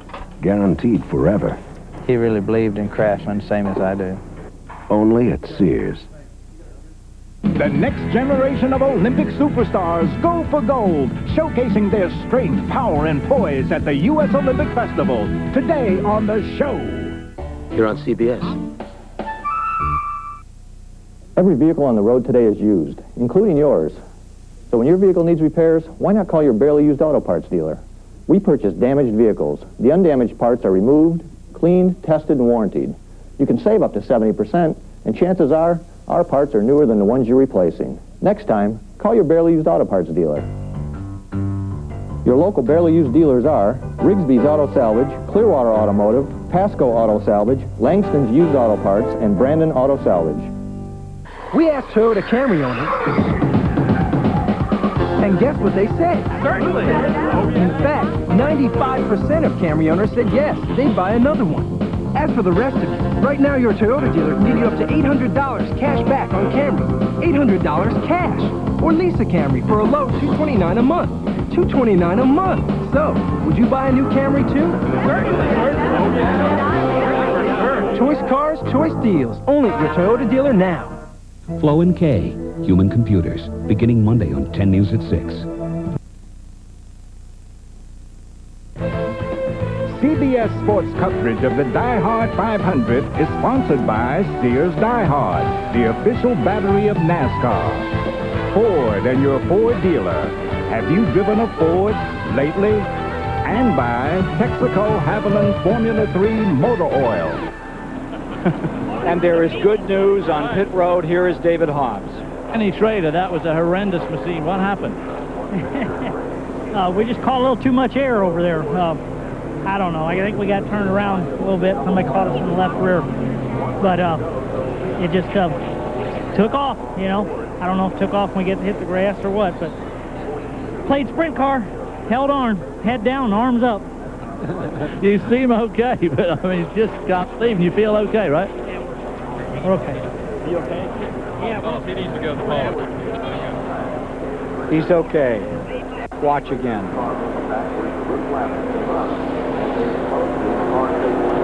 The 41 car got under him, I think, and just scooted him right on up in there. His luck has been so bad. He had such a great run at Charlotte. Thought he was going to win that one. He's had a bad year, and he's lucky to walk away from this so that it's not a worse year than what he's already having. There he is, just getting tagged by his teammate. Last week led for 4 times and then had the engine go away. Looked so good at... Oh. That's Jeremy Mayfield in that car. One tough customer. That is Ken Schrader out of St. Louis, Missouri, Fenton. Well, that was a terrible roll. Here's what Bobby Hamilton saw through the smoke. Bobby just stopped. They just told him to stop. So he just waited. You see, he started off there. He was able to pick his way right on through there. He said, let me get on out of here. Get that thing in another gear. Yeah, but he was running first and second gear just to run real slow. Coming back to green at lap 146, down for a decision. 15 cars in the lead lap of the 27th annual Die Hard 500. As they come to the line, Michael Waltrip has a Pontiac in first. It's Mark Martin in a Ford in second, Dale Earnhardt Chevrolet in third, followed by Sterling Marlin, Jeff Gordon, Kyle Petty sixth, Dale Jarrett seventh, Morgan Shepherd eighth, Bill Elliott's in ninth, Robert Presley in 10th. Only 10 lap cars in the lead lap, Ken. 10 indeed. Jimmy Spencer is 11th. He's 1 lap down. With him is Musgrave in 12th, Michael Wallace 13th, Sawyer 14th, Bobby Hill in 15th, Derek Cope 16th. And one of the things we did see that actually reported earlier that Bound was out, we showed him as a retiree. He had come back on the track and got himself collected in that incident. Underway, back straightaway, Spencer. Back in the lead lap. Defending champion. Musgrave trying to make the same kind of maneuver. Martin goes on the high side of the wrist. Here comes Musgrave down on the inside. Spencer caught in the middle. That's going to be close there with the 4-car Sterling Marlin. Mark Martin coming to the inside, trying to put Ford out in front. For the second time today, here's Martin pressing on the bottom, and he's going to lead this lap. The guy who pulled off the big surprise in April, Mark Martin, is back in front of Talladega. Going into the last lap in April. Earnhardt had this race won, then he and Gordon got together, and coming out on top was Martin when they crossed the finish line. Back straightaway, Mark Martin in first. Here's Gordon in heavy traffic, Jeff. Looking for some running room, trying to pull himself back up through in this one, gather himself back up after this major incident. Here's Earnhardt in third. Lap cars around him. Boy, he looks so cool and calm there. Probably calmer than his wife and his mother. I imagine he's feeling pretty confident with that car. Yeah, that car is good today. Gordon into fourth. Working the high side.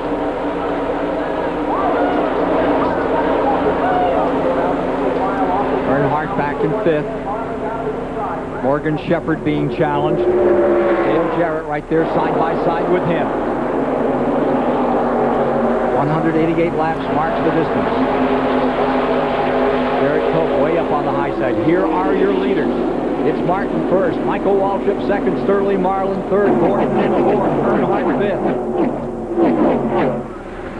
Looking just a little further back as they come to the stripe another time. Here's Gordon going to the outside. But Marlin takes the lead. Sterling Marlin dipped down to the inside, coming across the start-finish line, takes the lead. Michael Waltrip will come with him. Just behind Dale Jarrett, last week's winner in that 37 lead change race at Pocono. Gates number 28 is right back in the thick of it this week. They made an extra pit stop in after their regular pit stop, made some sort of an adjustment on the Haviland Ford, and it's working pretty good for them at the moment. So Dale Jarrett is in sixth, and falling back to seventh is Morgan Shepherd. Here comes Kyle Petty back into it again, mixing it right up.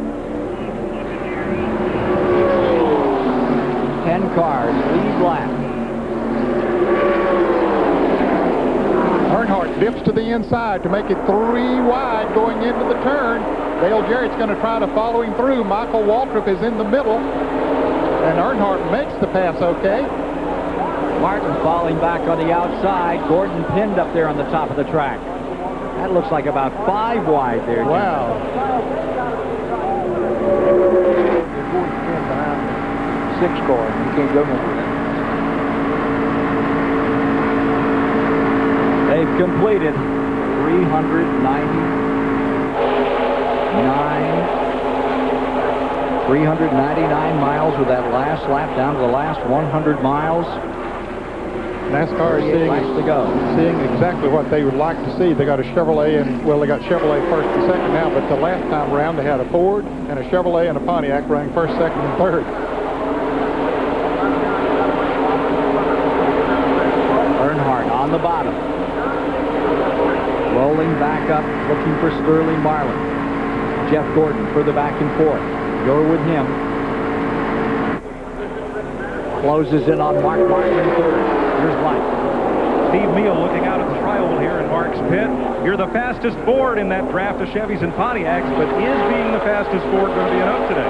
I don't know. It feels like we're not going to get a lot of help. And when we won here in the spring, we got a lot of help from the Chevrolet guys. It looks like the Chevrolet guys are kind of hooking up with each other, and the Pontiacs are diving on them too. So without another Ford, I don't know if we got a lot of help. The 28's up there now. The 28 is a real good friend of ours. They might help us. We're going to have some other Ford guys in order to win this thing.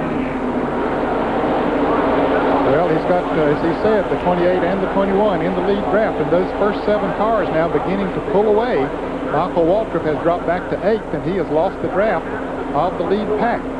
Bill Elliott is running 9th. Those are the only 9 cars in the lead lap. No, 10 cars in the lead lap. Robert Presley is still running further back. And Robert Presley is really running very slow. I mean, he's not even in the pack of cars. He's just running out of start-finish line. He's half a lap behind right now. A week ago at Pocono, Sterling Marlin had his worst finish in 8 races. He was 18th and ended that streak of 7 straight top 10 finishes.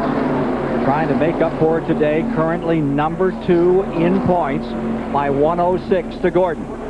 Leading over Earnhardt, Martin, Gordon, Jarrett, Kyle Petty, Morgan Shepherd in the final moments of the Die Hard 500.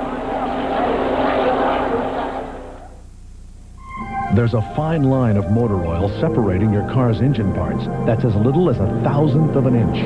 But friction and heat can make motor oil become volatile and vaporize, weakening its ability to protect expensive parts. Texaco Haviland Formula 3 is formulated to control volatility, fight vaporization, and provide complete engine protection, no matter what you drive. Add more life to your car. Take it to the star. Ford Contour brings you a world of innovative performance ideas, like the powerful yet efficient Z-Tech engine, and the Duratec that can go 100,000 miles before its first recommended tune-up, which is a long way down the road. Ideas like the Quadrolink suspension, so smart it allows your rear wheels to adjust in sync with the front for more precise control, and that's a turn for the better. The totally new Ford Contour, a world car for the 21st century, well equipped for just $14,670. Man has always been fascinated with speed. But winning is more than a flash of speed. It's a measure of skill. A test of guts. That's why the true spirit of NASCAR lies not in the machine, but in the man who drives it. We're proud to be part of this great sport. Busch, the official beer of NASCAR. If you need new tires, get to America's #1 tire store, Sears. Because America's #1 tires, Goodyear, are all on sale for whatever you drive. Huge savings on all Wranglers, all Eagles, all Aqua Treads, and all Goodyear weather handlers, a Sears exclusive. Get to Sears by July 29th because you won't want to buy tires anywhere else until you shop Sears first. All Goodyears, all on sale, now at Sears Auto Center. Has time healed her wounds? I feel that I'm ready both physically and emotionally. Monica meets Martina, next Saturday on CBS. Overhead coverage of the Die Hard 500, courtesy of the Goodyear Blimp Stars and Stripes. 192-foot blimp based in Pompano Beach, Florida. And boy, what pictures they've had to record today. We're at lap 156 of 188, and there are your leaders, stacked up, ready to fight it out. Frisky, Sterling Marlin, that's a little further back. That's the Morgan Shepherd battle. He's back in 7th, followed by 8th, Bill Elliott in that pack. Up in front, Sterling Marlin. There is that second pack. Up in front, it is Sterling Marlin, Dale Earnhardt, Mark Martin, and Jeff Gordon, those front four. And then just a couple of car lengths back, Dale Jarrett, looking for his second win in a row with a Robert Yates car, lies in wait. Just behind him is Morgan. And then in 7th, Kyle Petty. Michael Waltrip fell back from that group. A little further back, you see some of the ones that are well back. There's that 7 car, Bodine, Bobby Hamilton's car. He's running a couple of laps down to the field at the present time. Jeff Gordon has now slipped in the 3rd spot. To jockey around a little bit up front there. And if they do, that'll bring that second pack right up with them. Well, it could. The second pack is not losing anything right now. Last 3 or 4 laps, they run about the same. Hey, don't forget the Die Hard 500 next year is on July the 28th. What will the Olympics down here in the southeast United States? If you're coming to Talladega, you want to make your room reservations now. July the 28th for the Die Hard 500, 28th annual on this great 2.6-mile track. Both are planning to be with us. Mark Martin dropped from the 3rd position back to 7th in this pack of cars. And is dropping off some more. A couple of laps ago, Kyle Petty's car pushed up a little bit in turn 2, and Morgan Shepherd got by him, but now he's picked the draft back up. Mark's got back up right now. So you got 7 cars there, and you can see the distance back there to the next group. This is Michael Waltrip leading that group. Followed by Bill Elliott in 9th, and Robert Presley still in there. Robert Presley started the day in 10th, and he's running 10th right now.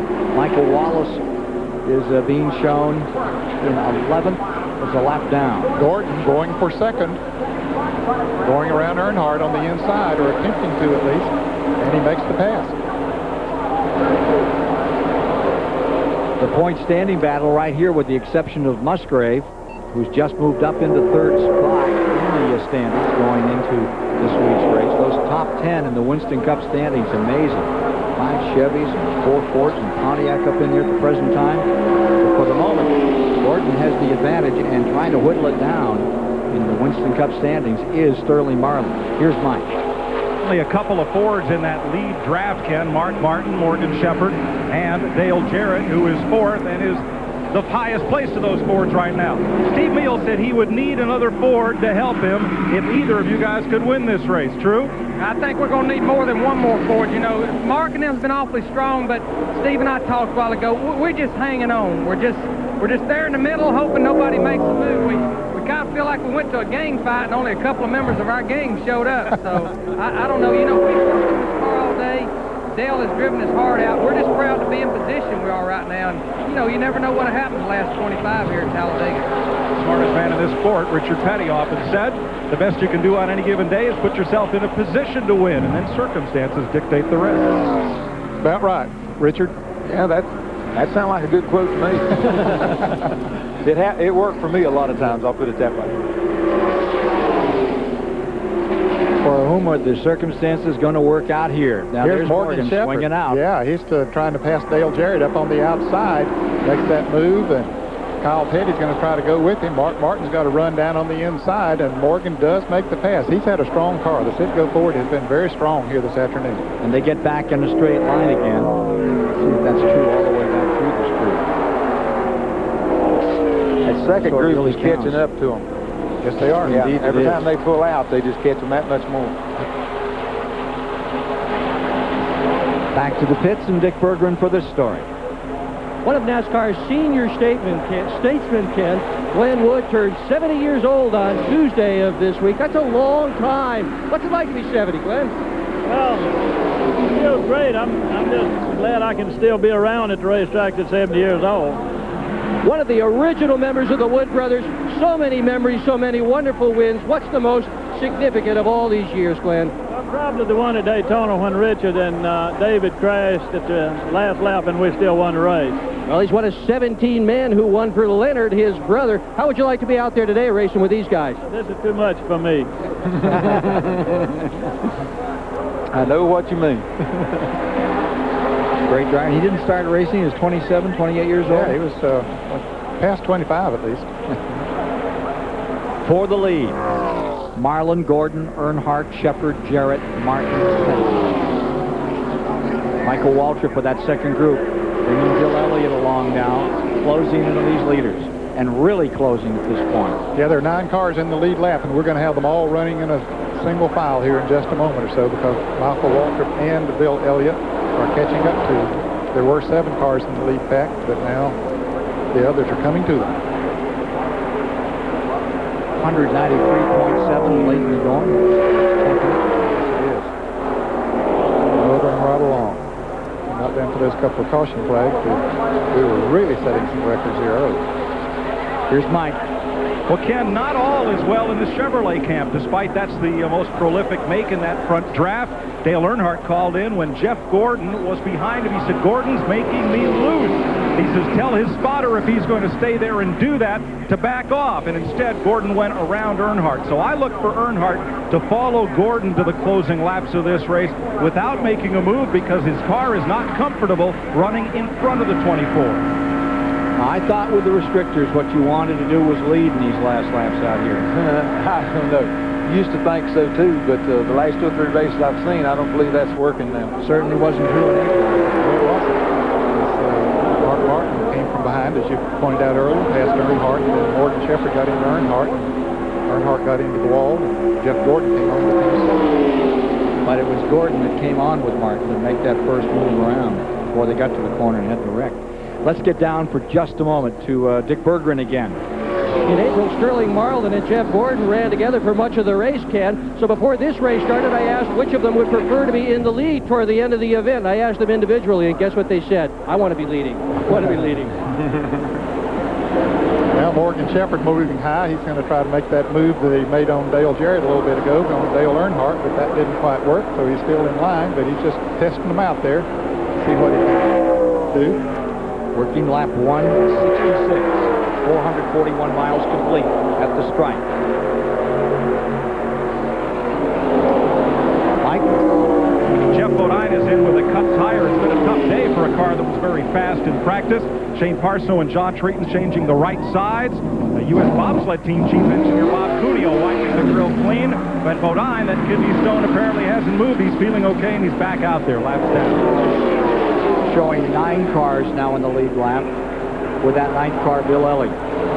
Former winner here. Michael Waltrip just in front of him, and Kyle Petty. And those 9 all gathering up under a hanky to decide this one. Yeah, they're all right there in the lead pack. A couple of lap cars in there as well.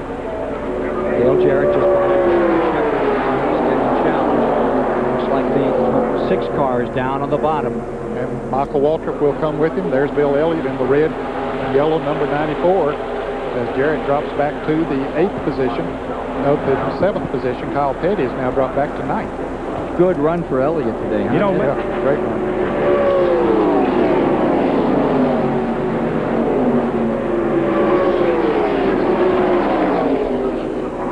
We're on Dale Jarrett's scanner right now. Conversation you're hearing is between the spotter for the Robert Yates number 28. Dale doesn't say much out there, Ned. Not a great deal. No, I heard him ask a while ago who was behind the 42 car. Of course, he found out who one of them was, Michael Waltrip, because he came on by. It's Terry Thornburg on the spotter car. You've done some spotting for them. I have, and I'll tell you, that's not an easy job. It's a nerve-wracking job, especially on a track like this. It's so difficult to see all the way around, and one of the jobs of the spotter is to tell the driver he's clear of another vehicle when they're passing him. Sometimes it's impossible to see that. And 20 to go, Dale. I know you're doing all you can. 20 to go. 20 to go. I know you're doing all you can, Dale, and right now he's got his hands full of Elliott. Yeah, that was Larry McReynolds making that statement. Bill Elliott continuing to pick them off. Remember, he was on the tail end of the lead lap. Now here comes Jarrett right back on top of him. Double wide in the backstretch here in the Die Hard 500. This is the Texaco Haviland stock car. And this is the Texaco Haviland Indy car. And while these cars run on special fuels, we figured it was still a good way to remind you that Texaco Clean System 3 gasolines give your car unsurpassed performance. And Texaco Haviland Formula 3 motor oil and Texaco antifreeze coolant provide complete protection. But if we really wanted you to remember our name, maybe we should have sponsored something slower.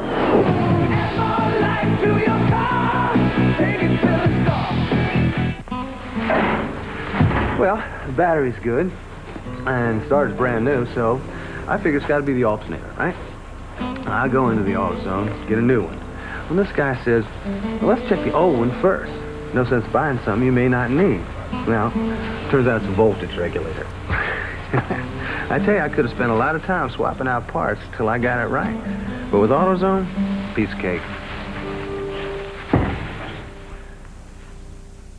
Men, is gray hair sneaking up on you, right under your nose, making you look too old? Whoa, it is sneaking up on me. Up here, too. You need Just for Men Color Gel, made for the hard-to-color gray of mustaches and sideburns. Simply brush in this no-drip gel, and in 5 minutes, rinse. Gray's gone. Your mustache and sideburns blend perfectly with your natural hair color.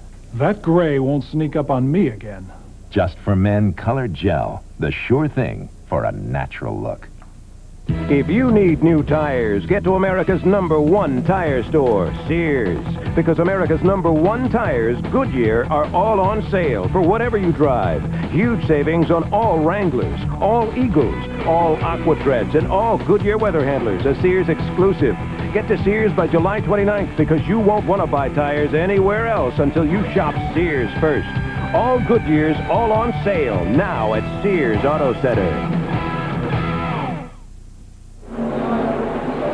Coming up next, the CBS Sports Show takes you to the Rocky Mountains. Coverage of the 14th U.S. Olympic Festival, featuring figure skating, the pairs and ladies short programs. Plus, we'll go to the boxing ring as America's Olympic hopefuls go toe-to-toe. That's coming up next on the show. Top 5 looks like this at the present time, with Sterling Marlin pacing the field, trying to get that $120,000 bonus. Jeff Gordon right there hanging on the rear bumper, and perched in third spot, it's Earnhardt. Further back, you see Jimmy Spencer. He's in 10th spot up on the outside, and with him comes Musgrave just behind him in 11th. Martin has dropped back a little bit there. 17 to go. The Bill Elliott car gets up beside of them, and they're beginning to lose the front draft. That's right. Elliott and Martin backing up just a bit here from that front draft. So there's 7 cars in that lead draft. Trying to pull away now. That front 7, Marlin, Gordon, Earnhardt, Shepard, Michael Waltrip, Kyle Petty, and Dale Jarrett. Here's David Hart. Ken, just 3 laps ago I spoke to Mike Beam, who does coaches. He told me that he thought that Bill Elliott had got enough car on him to win this race. He's won it before. He feels he can win it again, but he desperately needs a dancing partner. I guess they thought they had it in the 28 car, but as you just saw in the last couple of laps, they somehow slipped back out of contention again. So with just a few laps left, this is going to be right down to the wire all the way, especially for Bill Elliott, who struggled his way right from the back to the front alongside, of course, Kyle Petty. Bill Elliott trying to get another win going, the 1988 Winston Cup champion. 6th that season. He's back here with Mark Martin now. And they have fallen back from the front 7 in this lead lap. And there are... But they've hooked up together now, and they're gaining back on them now. They're beginning to pick back up. Dale Jarrett's dropped back about 4 or 5 car lengths, 6. And there you see Jarrett about to come into the picture. There he is. And then Bill Elliott and Mark Martin are closing in. So maybe they'll pick him up. They might do it. As they get that draft, it makes a difference. Coming by this time, 174 down. You would wonder how Jeff Gordon is coping and focusing out there now after that incident that tore him up so bad when he tagged the Schrader car and sent his teammate crashing down that backstretch. Looks very strong right now. Here's Dick Berger. Well, Richard, you needed a good, strong finish today, and it looks like you're working up to one, but is that car strong enough to win this race? Well, you know, it looks like it's, coming up to be a typical Talladega finish here at the end. It's going to be one of those deals anybody can win, I think. Where do you want to be on the last lap, Richard, as we come into the last lap? Well, it kind of depends on your car and how it's working, you know. A lot of times it's better to be out front. It just depends on if you think you got anybody there with you to help you, and, you know, we don't know right now. Okay, we're getting down to that last lap very soon.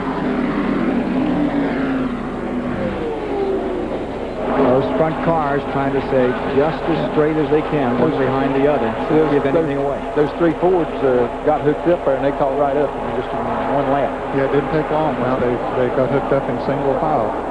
Those 3 Fords were Dale Jarrett, Bill Elliott, and Mark Martin. Closing in on these Chevrolets and Pontiacs, and Morgan Shepard, of course, and his Ford stays up there in the 4th spot for the Wood brothers. Right behind him come those 2 Pontiacs in 5th and 6th. Last time we saw a Pontiac come around here, a guy named Petty in the spring race. That's been a long time ago. 1983. My Mark. Kyle dipping down to the inside. Well, Jarrett going to the outside of him and might catch Kyle down there without somebody to draft with, and that might cost him about 2 or 3 positions. Not a whole lot to do about it, but if they run side by side, that D-pack will get away if they aren't very careful. And here comes Mark Martin. He's the white and blue car down on the inside of the tail end of this D-pack. But Jarrett was not able to make the pass. Kyle moves right back up to Michael Walker. 11 laps to go, and they come by this time. 11 to decide it. $1,300,000 at stake in the Die Hard 500. Sterling Marlin set on the pole. Led up till about lap 20, then fell back into the field. Now looks to be the dominating factor, but here comes Earnhardt for another stab at it. Mike Joy. Shepard coming with. Go ahead, Mike. As they go for the lead, Ray Evernham and his car owner Rick Hendrick in a long conversation. Have you got your driver's race face back on for these last 15 laps? We're going to try. You know, he's in pretty heavy traffic right now, but, you know, we're going to try the best we can. Like I said, you know, just thank God Kenny and everybody's all right, but we got to do the best thing, you know. Right now, we're not really, winning this race isn't our first priority right now. One of the things they do, Jeff has a prayer on the dashboard. It's the 18th Psalm today. It's handwritten, and he'll recite it over and over to maintain his focus. So shuffling around up front. And Gordon falling to 4th. Morgan Shepard coming to 3rd. Fords have won 3 times this year, and one of those times was here at Talladega back in April. Michael Waltrip got shuffled all the way back to 9th. He was running us there in the 5th position. 10 laps to go.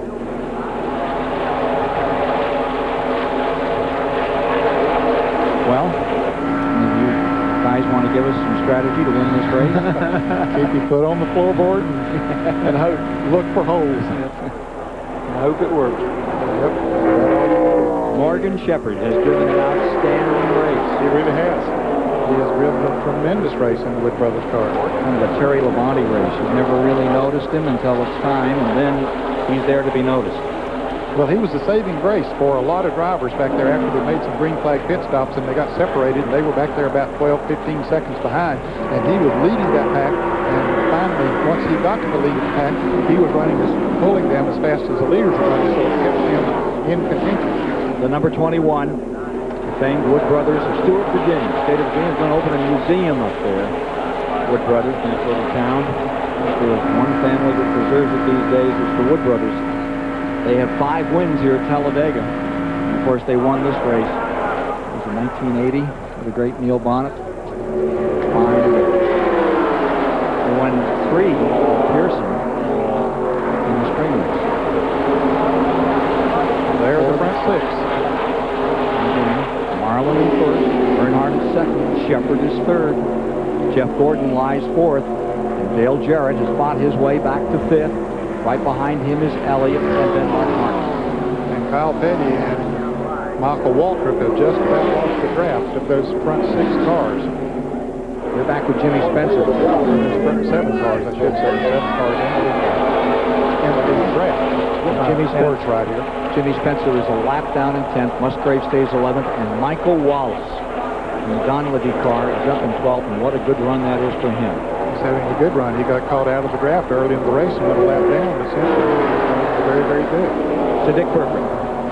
Well, Tony Glover, your car is in the lead right now, but this is Talladega, and all sorts of things can happen at the tail end of a race here. How do you play your cards toward the tail end? Foot on the floorboard, and if they can get by him, fine. If they can't, then maybe we'll come out the winner. We'll just have to wait about 7 more laps to see what happens. And this is the same car that won the Daytona 500. It's number 4 that is in the lead right now. And it's got that funny sound to it. Here's Dale Jarrett and Morgan Shepherd making a move to try to go around Jeff Gordon. Then Jarrett dips back to the inside. And Shepherd's still up there on the outside. Shepherd's going to make the pass, or at least he's up beside him going down the backstretch. Gordon caught down on the inside. No one to draft with. That might cost him a bunch because there's a lot of Fords working together right there. There he goes. There he goes to the back. That's the hard part of it. You can get left out so easily, Richard. Yeah, that's what happened. He was trying to get by Morgan, and then Morgan got going, and then the 28 hooked up behind Morgan. And they went both of them by. And it's so hard to climb back up. You know, you just do it. And now this let Kyle Petty catch back up to the lead draft when they got up there side by side. That's 182 complete. Get ready.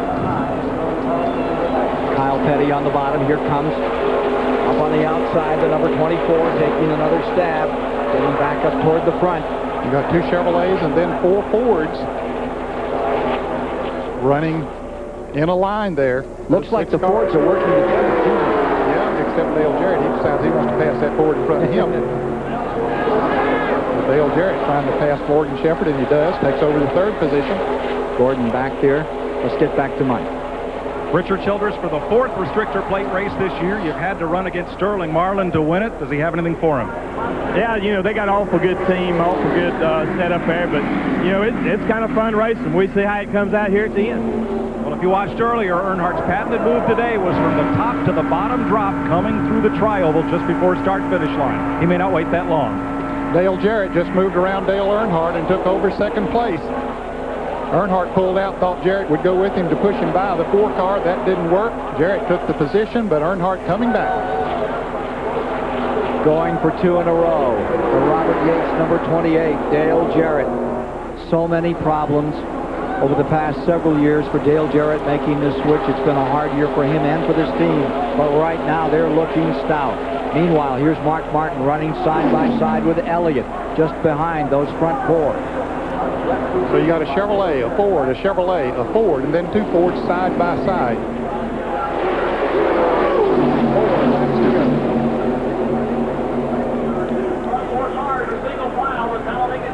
Now those front 4 cars beginning to pull away as Mark Martin and Bill Elliott run side by side back there for the 5th position. Yep, it's over for them if they stay like that. Any distance at all. Now Elliott breaks loose, so that might be able to put him in position to pitch back up. What a quartet to decide it. And here comes Kyle Petty. Right back to the inside on Mark Martin. And going high is Gordon, way high. He is off his pace now. He slides back to this field. In front, Marlin, Jarrett, Earnhardt, Shepard. Chevrolet, Ford, Chevy, Ford. And Bill Elliott catching up. Let's go to the pits and Mike Joy. Robert Yates watches his car go past in second place in a tight draft with Sterling Marlin. Robert, he just showed he's got the power to pull out, but can he pass the 4? I don't think so. I mean, I hope this thing turns out like last week. I said we couldn't do it. I don't think we can do it. Okay, not much optimism here, but on that last lap, anything goes at Talladega. It's going to be exciting. So buckle those seat belts. Grab onto that couch. Here's Kyle back to the bottom. Mark Martin up on the outside. Back there in 6th. And right behind them, Michael Waltrip stacked up with Bill Elliott. With Jeff Gordon. Yeah, Bill Elliott up to 5th. Yeah, he's sort of there by himself. He's trying desperately to catch the lead forward. Looks like he might be gaining a little bit on him. Laps to go. White flag next time by. You know that Earnhardt has got something planned. It sounds very much like Robert Yates and Dale Jarrett. They've thrown everything they have at this effort, and they're running just as hard as they can go. The question probably is Morgan Shepherd in the 21. He can have a lot to do with the outcome of the race. Sure can. Earnhardt's crew watching on telly as it comes around. Don't want to miss any of this, guys. And here he is at work. The 7-time national champion, 5-time winner here. Earnhardt back in 3rd. White flag is out. Down to it. Sterling Marlin brings them down into turn number 1. Perfect line. Earnhardt trying to get under Dale Jarrett, but Jarrett's right on the bottom of the racetrack. There was no room there for that. They got to run. Jarrett's going to try it on the outside. Marlin closes that gap. Nowhere to go. No power to pass. 4,000-foot backstretch is covered into the 3rd turn. Final time. Sterling Marlin leads them down. Jarrett with that Ford in 2nd. Earnhardt Chevrolet right there. Sterling Marlin, who won the Daytona 500 the last 2 years, looking stout. Here they come for the tri-oval. Let's see if anybody's going to make a move. Earnhardt tried it down on the inside, but there was no place to go. He comes up on the outside of Jarrett, but he won't make the pass. Sterling Marlin will win. Sterling Marlin has won the 27th annual Die Hard 500. Morgan McClure reigns on those restrictor plate tracks. 2nd place today at the finish, Dale Jarrett, giving it a great run right to the final moment as he pulled himself up through, but there wasn't any more to go up against that number 4 and that Rutt Pittman engine. That Robert Yates engine is always strong too, but that Pittman engine has proven it's strong, so you just had 2 of the best going against each other as far as engines were concerned, and Marlin came out ahead that time. Earnhardt for 3rd, Morgan Shepherd right there. What a dandy finish. So the battle flags of number 4 are going to fly high when they leave Talladega, Alabama tonight. Sterling Marlin out of Columbia, Tennessee, Civil War buff, and a great racer. And the son of a great racer has done it again. All right, a final check on those spoilers, and then they'll release to victory lane. Car number 4, Morgan McClure. Proud team out of Virginia has pulled it off and won here today. It looked like it was going to be a record pace. If you're just joining us, a terrible crash as we came into the final third of the race sent Ken Schrader side over side and end over end many times down the back straightaway. He walked away. Was able to talk to us a bit later. And in a moment or two, we'll be talking with Sterling Marlin about this outstanding performance today. And he gets a $120,000 bonus. He's set on the pole and wins it. How about that?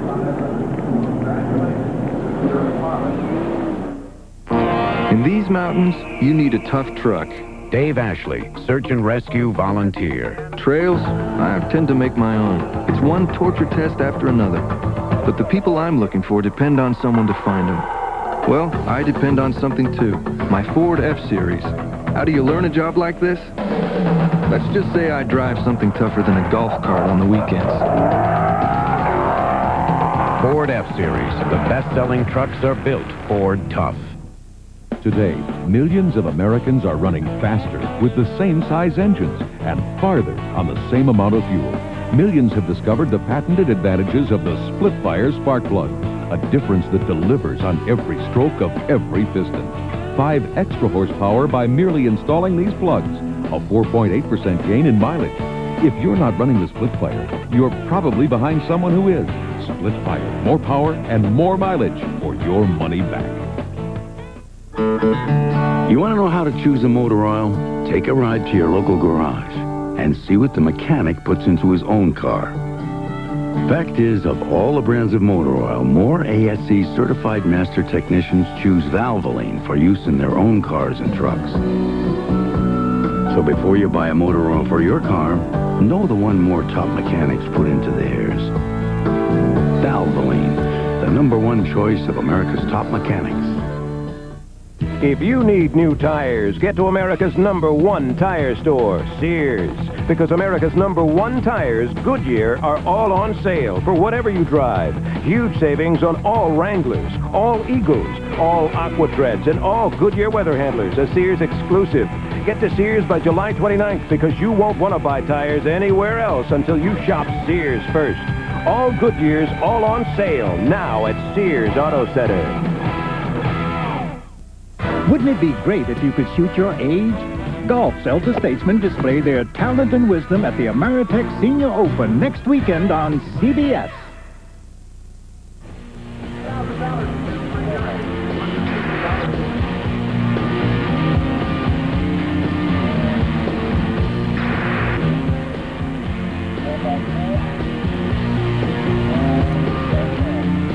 Two weeks from today, the greatest motorcycle riders in the USA are going to be in Peoria, Illinois, and CBS will be there to bring you all the action. I think you'll like it a lot. Our thanks to Captain Chamberlain and cameraman Bob Rosedale for today's overhead shots, courtesy of the Goodyear blimp, stars, and stripes. Nice job, gentlemen. Let's go to Mike Joy with the winner. Third victory of the year, Sterling Marlin. Did it look easy from out front? No, it didn't. I tell you, there's all back there running good, and I just tried to, block inside and not let them get by. And the car drove the best, did it to last. Tony, Grunt, Larry, the whole crew did a great job. All the boys at the shop, and my hat's off to them. They give me a great race car. Sure, a lot easier to win from out front than the middle of that pack, though, isn't it? Yeah, it's hard once you get back there and get in all the traffic. It's hard to pass, and the crew had some great stops, stayed up front all day, and everything went perfect. Kodak Chevy. I want you to meet the two fellows that make this go. Here's the horsepower, Runt Pittman, and the handling, Tony Glover. Turn around here. How much this track is handling, and how much of it is horsepower? Really, here you ain't got to handle very good. If you got one of Runt's motors and you got a body like this thing's got on it, Carolina race cars put on it. All the guys back at the shop give us a great race car here, so my job's pretty easy. I just stand and watch. That's aerodynamics, and Runt Pittman is here, and he will never tell us what that strange sound is beneath that motor. Now, all the boys at the house know. Thank all the boys in the engine room and the shop. Everybody done a real good job. And with him, Cuckoo Marlin's here, too. That's Sterling's dad, who won a qualifier at Daytona, but never made it to victory lane here. Here's Dick Berggren. And I'm with Jeff Gordon. Jeff, what happened on the backstretch with you and Schrader? Man, I felt bad. I've never felt so bad in a race car. Getting into somebody, especially my teammate who I respect an awful lot, and he was having a good run, and he's had enough bad luck this year. He doesn't need to have any more caused by me, but he's a great guy, and I've already talked to him on the radio, and you can't have a better teammate than he is. But I had old tires, and I was getting loose, and I guess I just tried to run a little bit too hard on him, and had a couple cars on the outside me, and I was trying to gather it up, and my right front just clipped him, and it's the worst feeling in the world. How hard was it to keep going after the accident? It was tough. Every time we got close, I was afraid somebody was going to, flip or get sideways. And, never want to see an accident like that, and you certainly don't want to be a part of it. And, you know, but hey, my guys, they kept me pumped up. I couldn't quit, you know, I wasn't going to, and I gave it everything I had. I just got a little bit too loose again there at the end. How about finishing 8th here? I thought I finished a little bit better than that. It was a you know, photo finish down there to the wire, but hey, you know, it's another top 10. We finished. That's really what matters. I mean, sure, we're going to go try to win every race, but right now, top 10s mean a lot. Jeff, where from here? Can we win the championship in 1995? Who knows? You have to ask God that. You know, he's been looking over me real good here lately, and I've been praying a lot, and we just got a great race team that's working, you know, their heart out, and you know, it makes me proud to be out there driving the race car for them and working with Ray Evernham. But you know, we just got to keep doing what we've been doing, and even though we didn't win today, it's still a good finish. And if we can continue to do this, you know, throughout the season, have these kind of good runs, who knows what can happen. To David Hobbs. Well, Dale, we spoke at the beginning of the race, qualified 13th, and a real close second. Yeah, I guess second's the first loser, but we'll take it today. Just didn't have anything for the 4 car. I would have passed him at lap 4, 3, 2, or 1 whenever I could have, but he just had too much force. And Dale and I tried to make a run at him there, but I think he just pushed it a little bit extra and drove off. Pretty hair-raising accident happened on the back straight. Did you see much of that?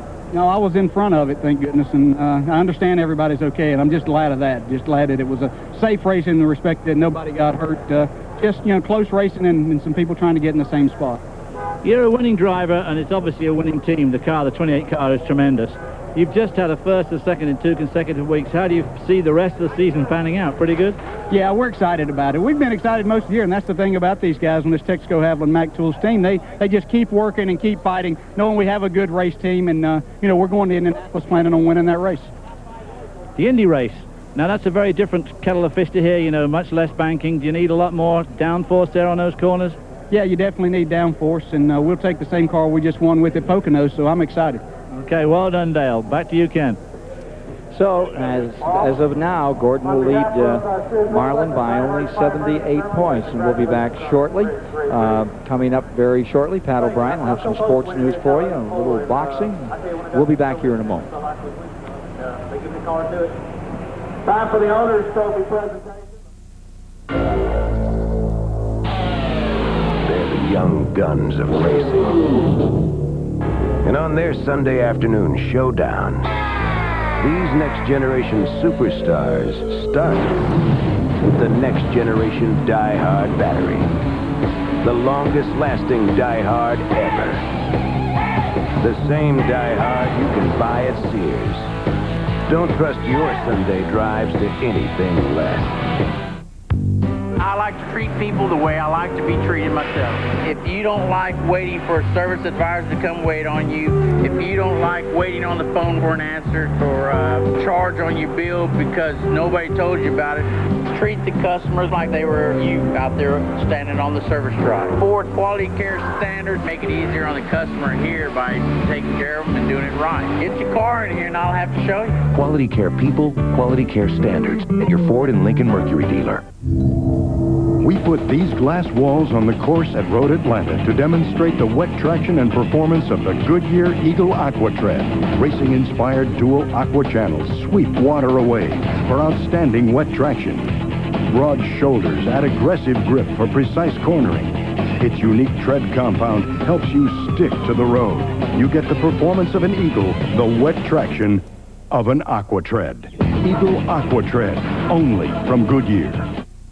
Tonight, when a perfume creator gets snuffed, can Jessica find the right formula to sniff out the killer? It's going to help us to trap Buford's murderer. On Murder, She Wrote. Then, a fan's obsession turns deadly. Academy Award winner Kathy Bates and James Caan from the best-selling novel by Stephen King. Misery, tonight, contains some violent scenes. This week on Dave, Kevin Costner, Brooke Shields, Ray Liotta, Bon Jovi, Dennis Franz, Amy Grant, friends David Schwimmer and Sandra Bullock. This week. CBS Sports coverage of the Die Hard 500 is sponsored by Sears Die Hard, the official battery of NASCAR. Split Fire, the patented performance spark plug. It only costs more until you use it. And by Goodyear, #1 in tires.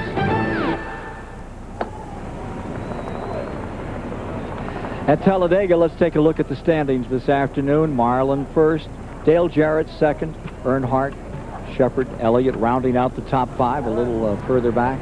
And Kyle Petty coming across in 6th today, followed by Mark Martin and Jeff Gordon, Michael Waltrip. Jimmy Spencer got 10. Yes, a lap down. Ted Musgrave came home 11th. Mike Wallace, Jeremy Mayfield, Elton Sawyer, Derek Cope, all of those drivers with good runs here. Bobby Hillen, Rick Mass, Chad Little, Dave Marcus with the top 20 finish, and Ward Burton finishing in 20th. Good run for Dave Marcus. And we'll be back here with more and give you a look at the point standings and so forth in a moment. First, let's go to New York with Pat O'Brien. All right, Ken, thank you. Coming up next at 4:30 Eastern Time, we'll be here to bring you the CBS Sports Show featuring more coverage of the 1995 U.S. Olympic Festival from Colorado. You'll see some of the boxing semifinal bouts as well as the short programs in pairs and ladies figure skating. But first, some excitement overseas. John Daly became the first American to win the British Open since Mark Calcavecchia in 1989. Long John needed a 4-hole playoff against Italy's Costantino Rocca to get it done after Rocca's spectacular 65-foot putt on 18 had tied it up. We'll have highlights for you on the show. Across the channel, the 1995 Tour de France had no such drama. Miguel Indurain of Spain, who had led since the 9th stage, won his record 5th consecutive tour. Right now, we want to give you a taste of the boxing action that's been going on out in Colorado Springs this afternoon. In the 106-pound or light flyweight division, 22-year-old Albert Guardado, a bronze medalist at the 1995 Pan Am Games, was matched up against Shawn Johnson of Washington, D.C., a surprise finalist at the 1995 U.S. Championships. The Ryan Express, Tim Ryan and Gil Clancy, were at ringside, and let's pick up the action beginning with round number 3. This is round number 3. Albert has the largest crowd in die-hard history. Seeks a little shade around here. We'll let you look at the final complete standings. These are unofficial at the moment through all positions. Richard Petty, a final thought from you about today's race. Well, I tell you, it started off as one of the fastest races we ever had down here, and then we had a little excitement in the middle of the race, and then it came down to a typical Talladega race with about 6 to 8 people having a chance to win the race. And, you know, this is Winston Cup racing, and this is what it's all about. Ned Jarrett, you've been here for all of them. What do you think of this one? Well, it was a very good race, no question about that. A little surprising that no one was able to pull out and make a pass on that last lap, but Sterling Marlin was just so strong that they just simply couldn't do it. But there again, as Richard said, that's racing here at the Talladega Superspeedway. Well, there are the standings on today's race. Darrell Waltrip, the first man out. Chevrolet's 14th win of 1995 is recorded here today. Marlin has pulled out in front of the points by 69 over Jeff Gordon as we get into the last half of the season. Photo finish for 7th between Gordon and Mark Martin was certainly a great moment there. And Earnhardt is now 3rd in points, 146 behind Jeff Gordon as we take a look at those standings moving on through the season. Great race here today at Talladega, Alabama. But that's what you expect when you come to Talladega, Ned. Absolutely. All that speed, and we had that spectacular moment. I think this is a lot of people will remember is this incident more than anything except the win by Sterling Marlin today. Ken Schrader walked away from this. Got a little tap from his teammate Jeff Gordon as they came off of turn 2. Then Ricky Craven in car 41 comes in and hits Schrader, nowhere to go. And Schrader's car gets upside down, starts the barrel rolling, and it looks like it's going to go forever. Pieces flying off it, but thank goodness he was able to walk away. Remind you of Daytona, Richard? Well, yeah, a whole lot. I just want to say that this shows that NASCAR really is involved in the safety features of these cars. See these cars do all that stuff, and, you know, the man walks away. So for Ned Jarrett, Richard Petty, Mike Joy, David Hobbs, and Dick Berggren, Ken Squire saying so long from Talladega, Alabama, where Sterling Marlin has won the Die Hard 500. Coming up next, the CBS Sports Show takes you to the Rocky Mountains. Coverage of the 14th U.S. Olympic Festival, featuring figure skating, pairs and ladies short program. Plus, we'll step into the boxing ring as America's Olympic hopefuls go toe-to-toe. Next Saturday, the show travels to Atlantic City for the return of the champions as Monica Seles makes her return to the courts against Martina Navratilova. That's next Saturday, 2 p.m. Eastern, on The Show.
The 1995 Die Hard 500 has been a presentation of CBS Sports.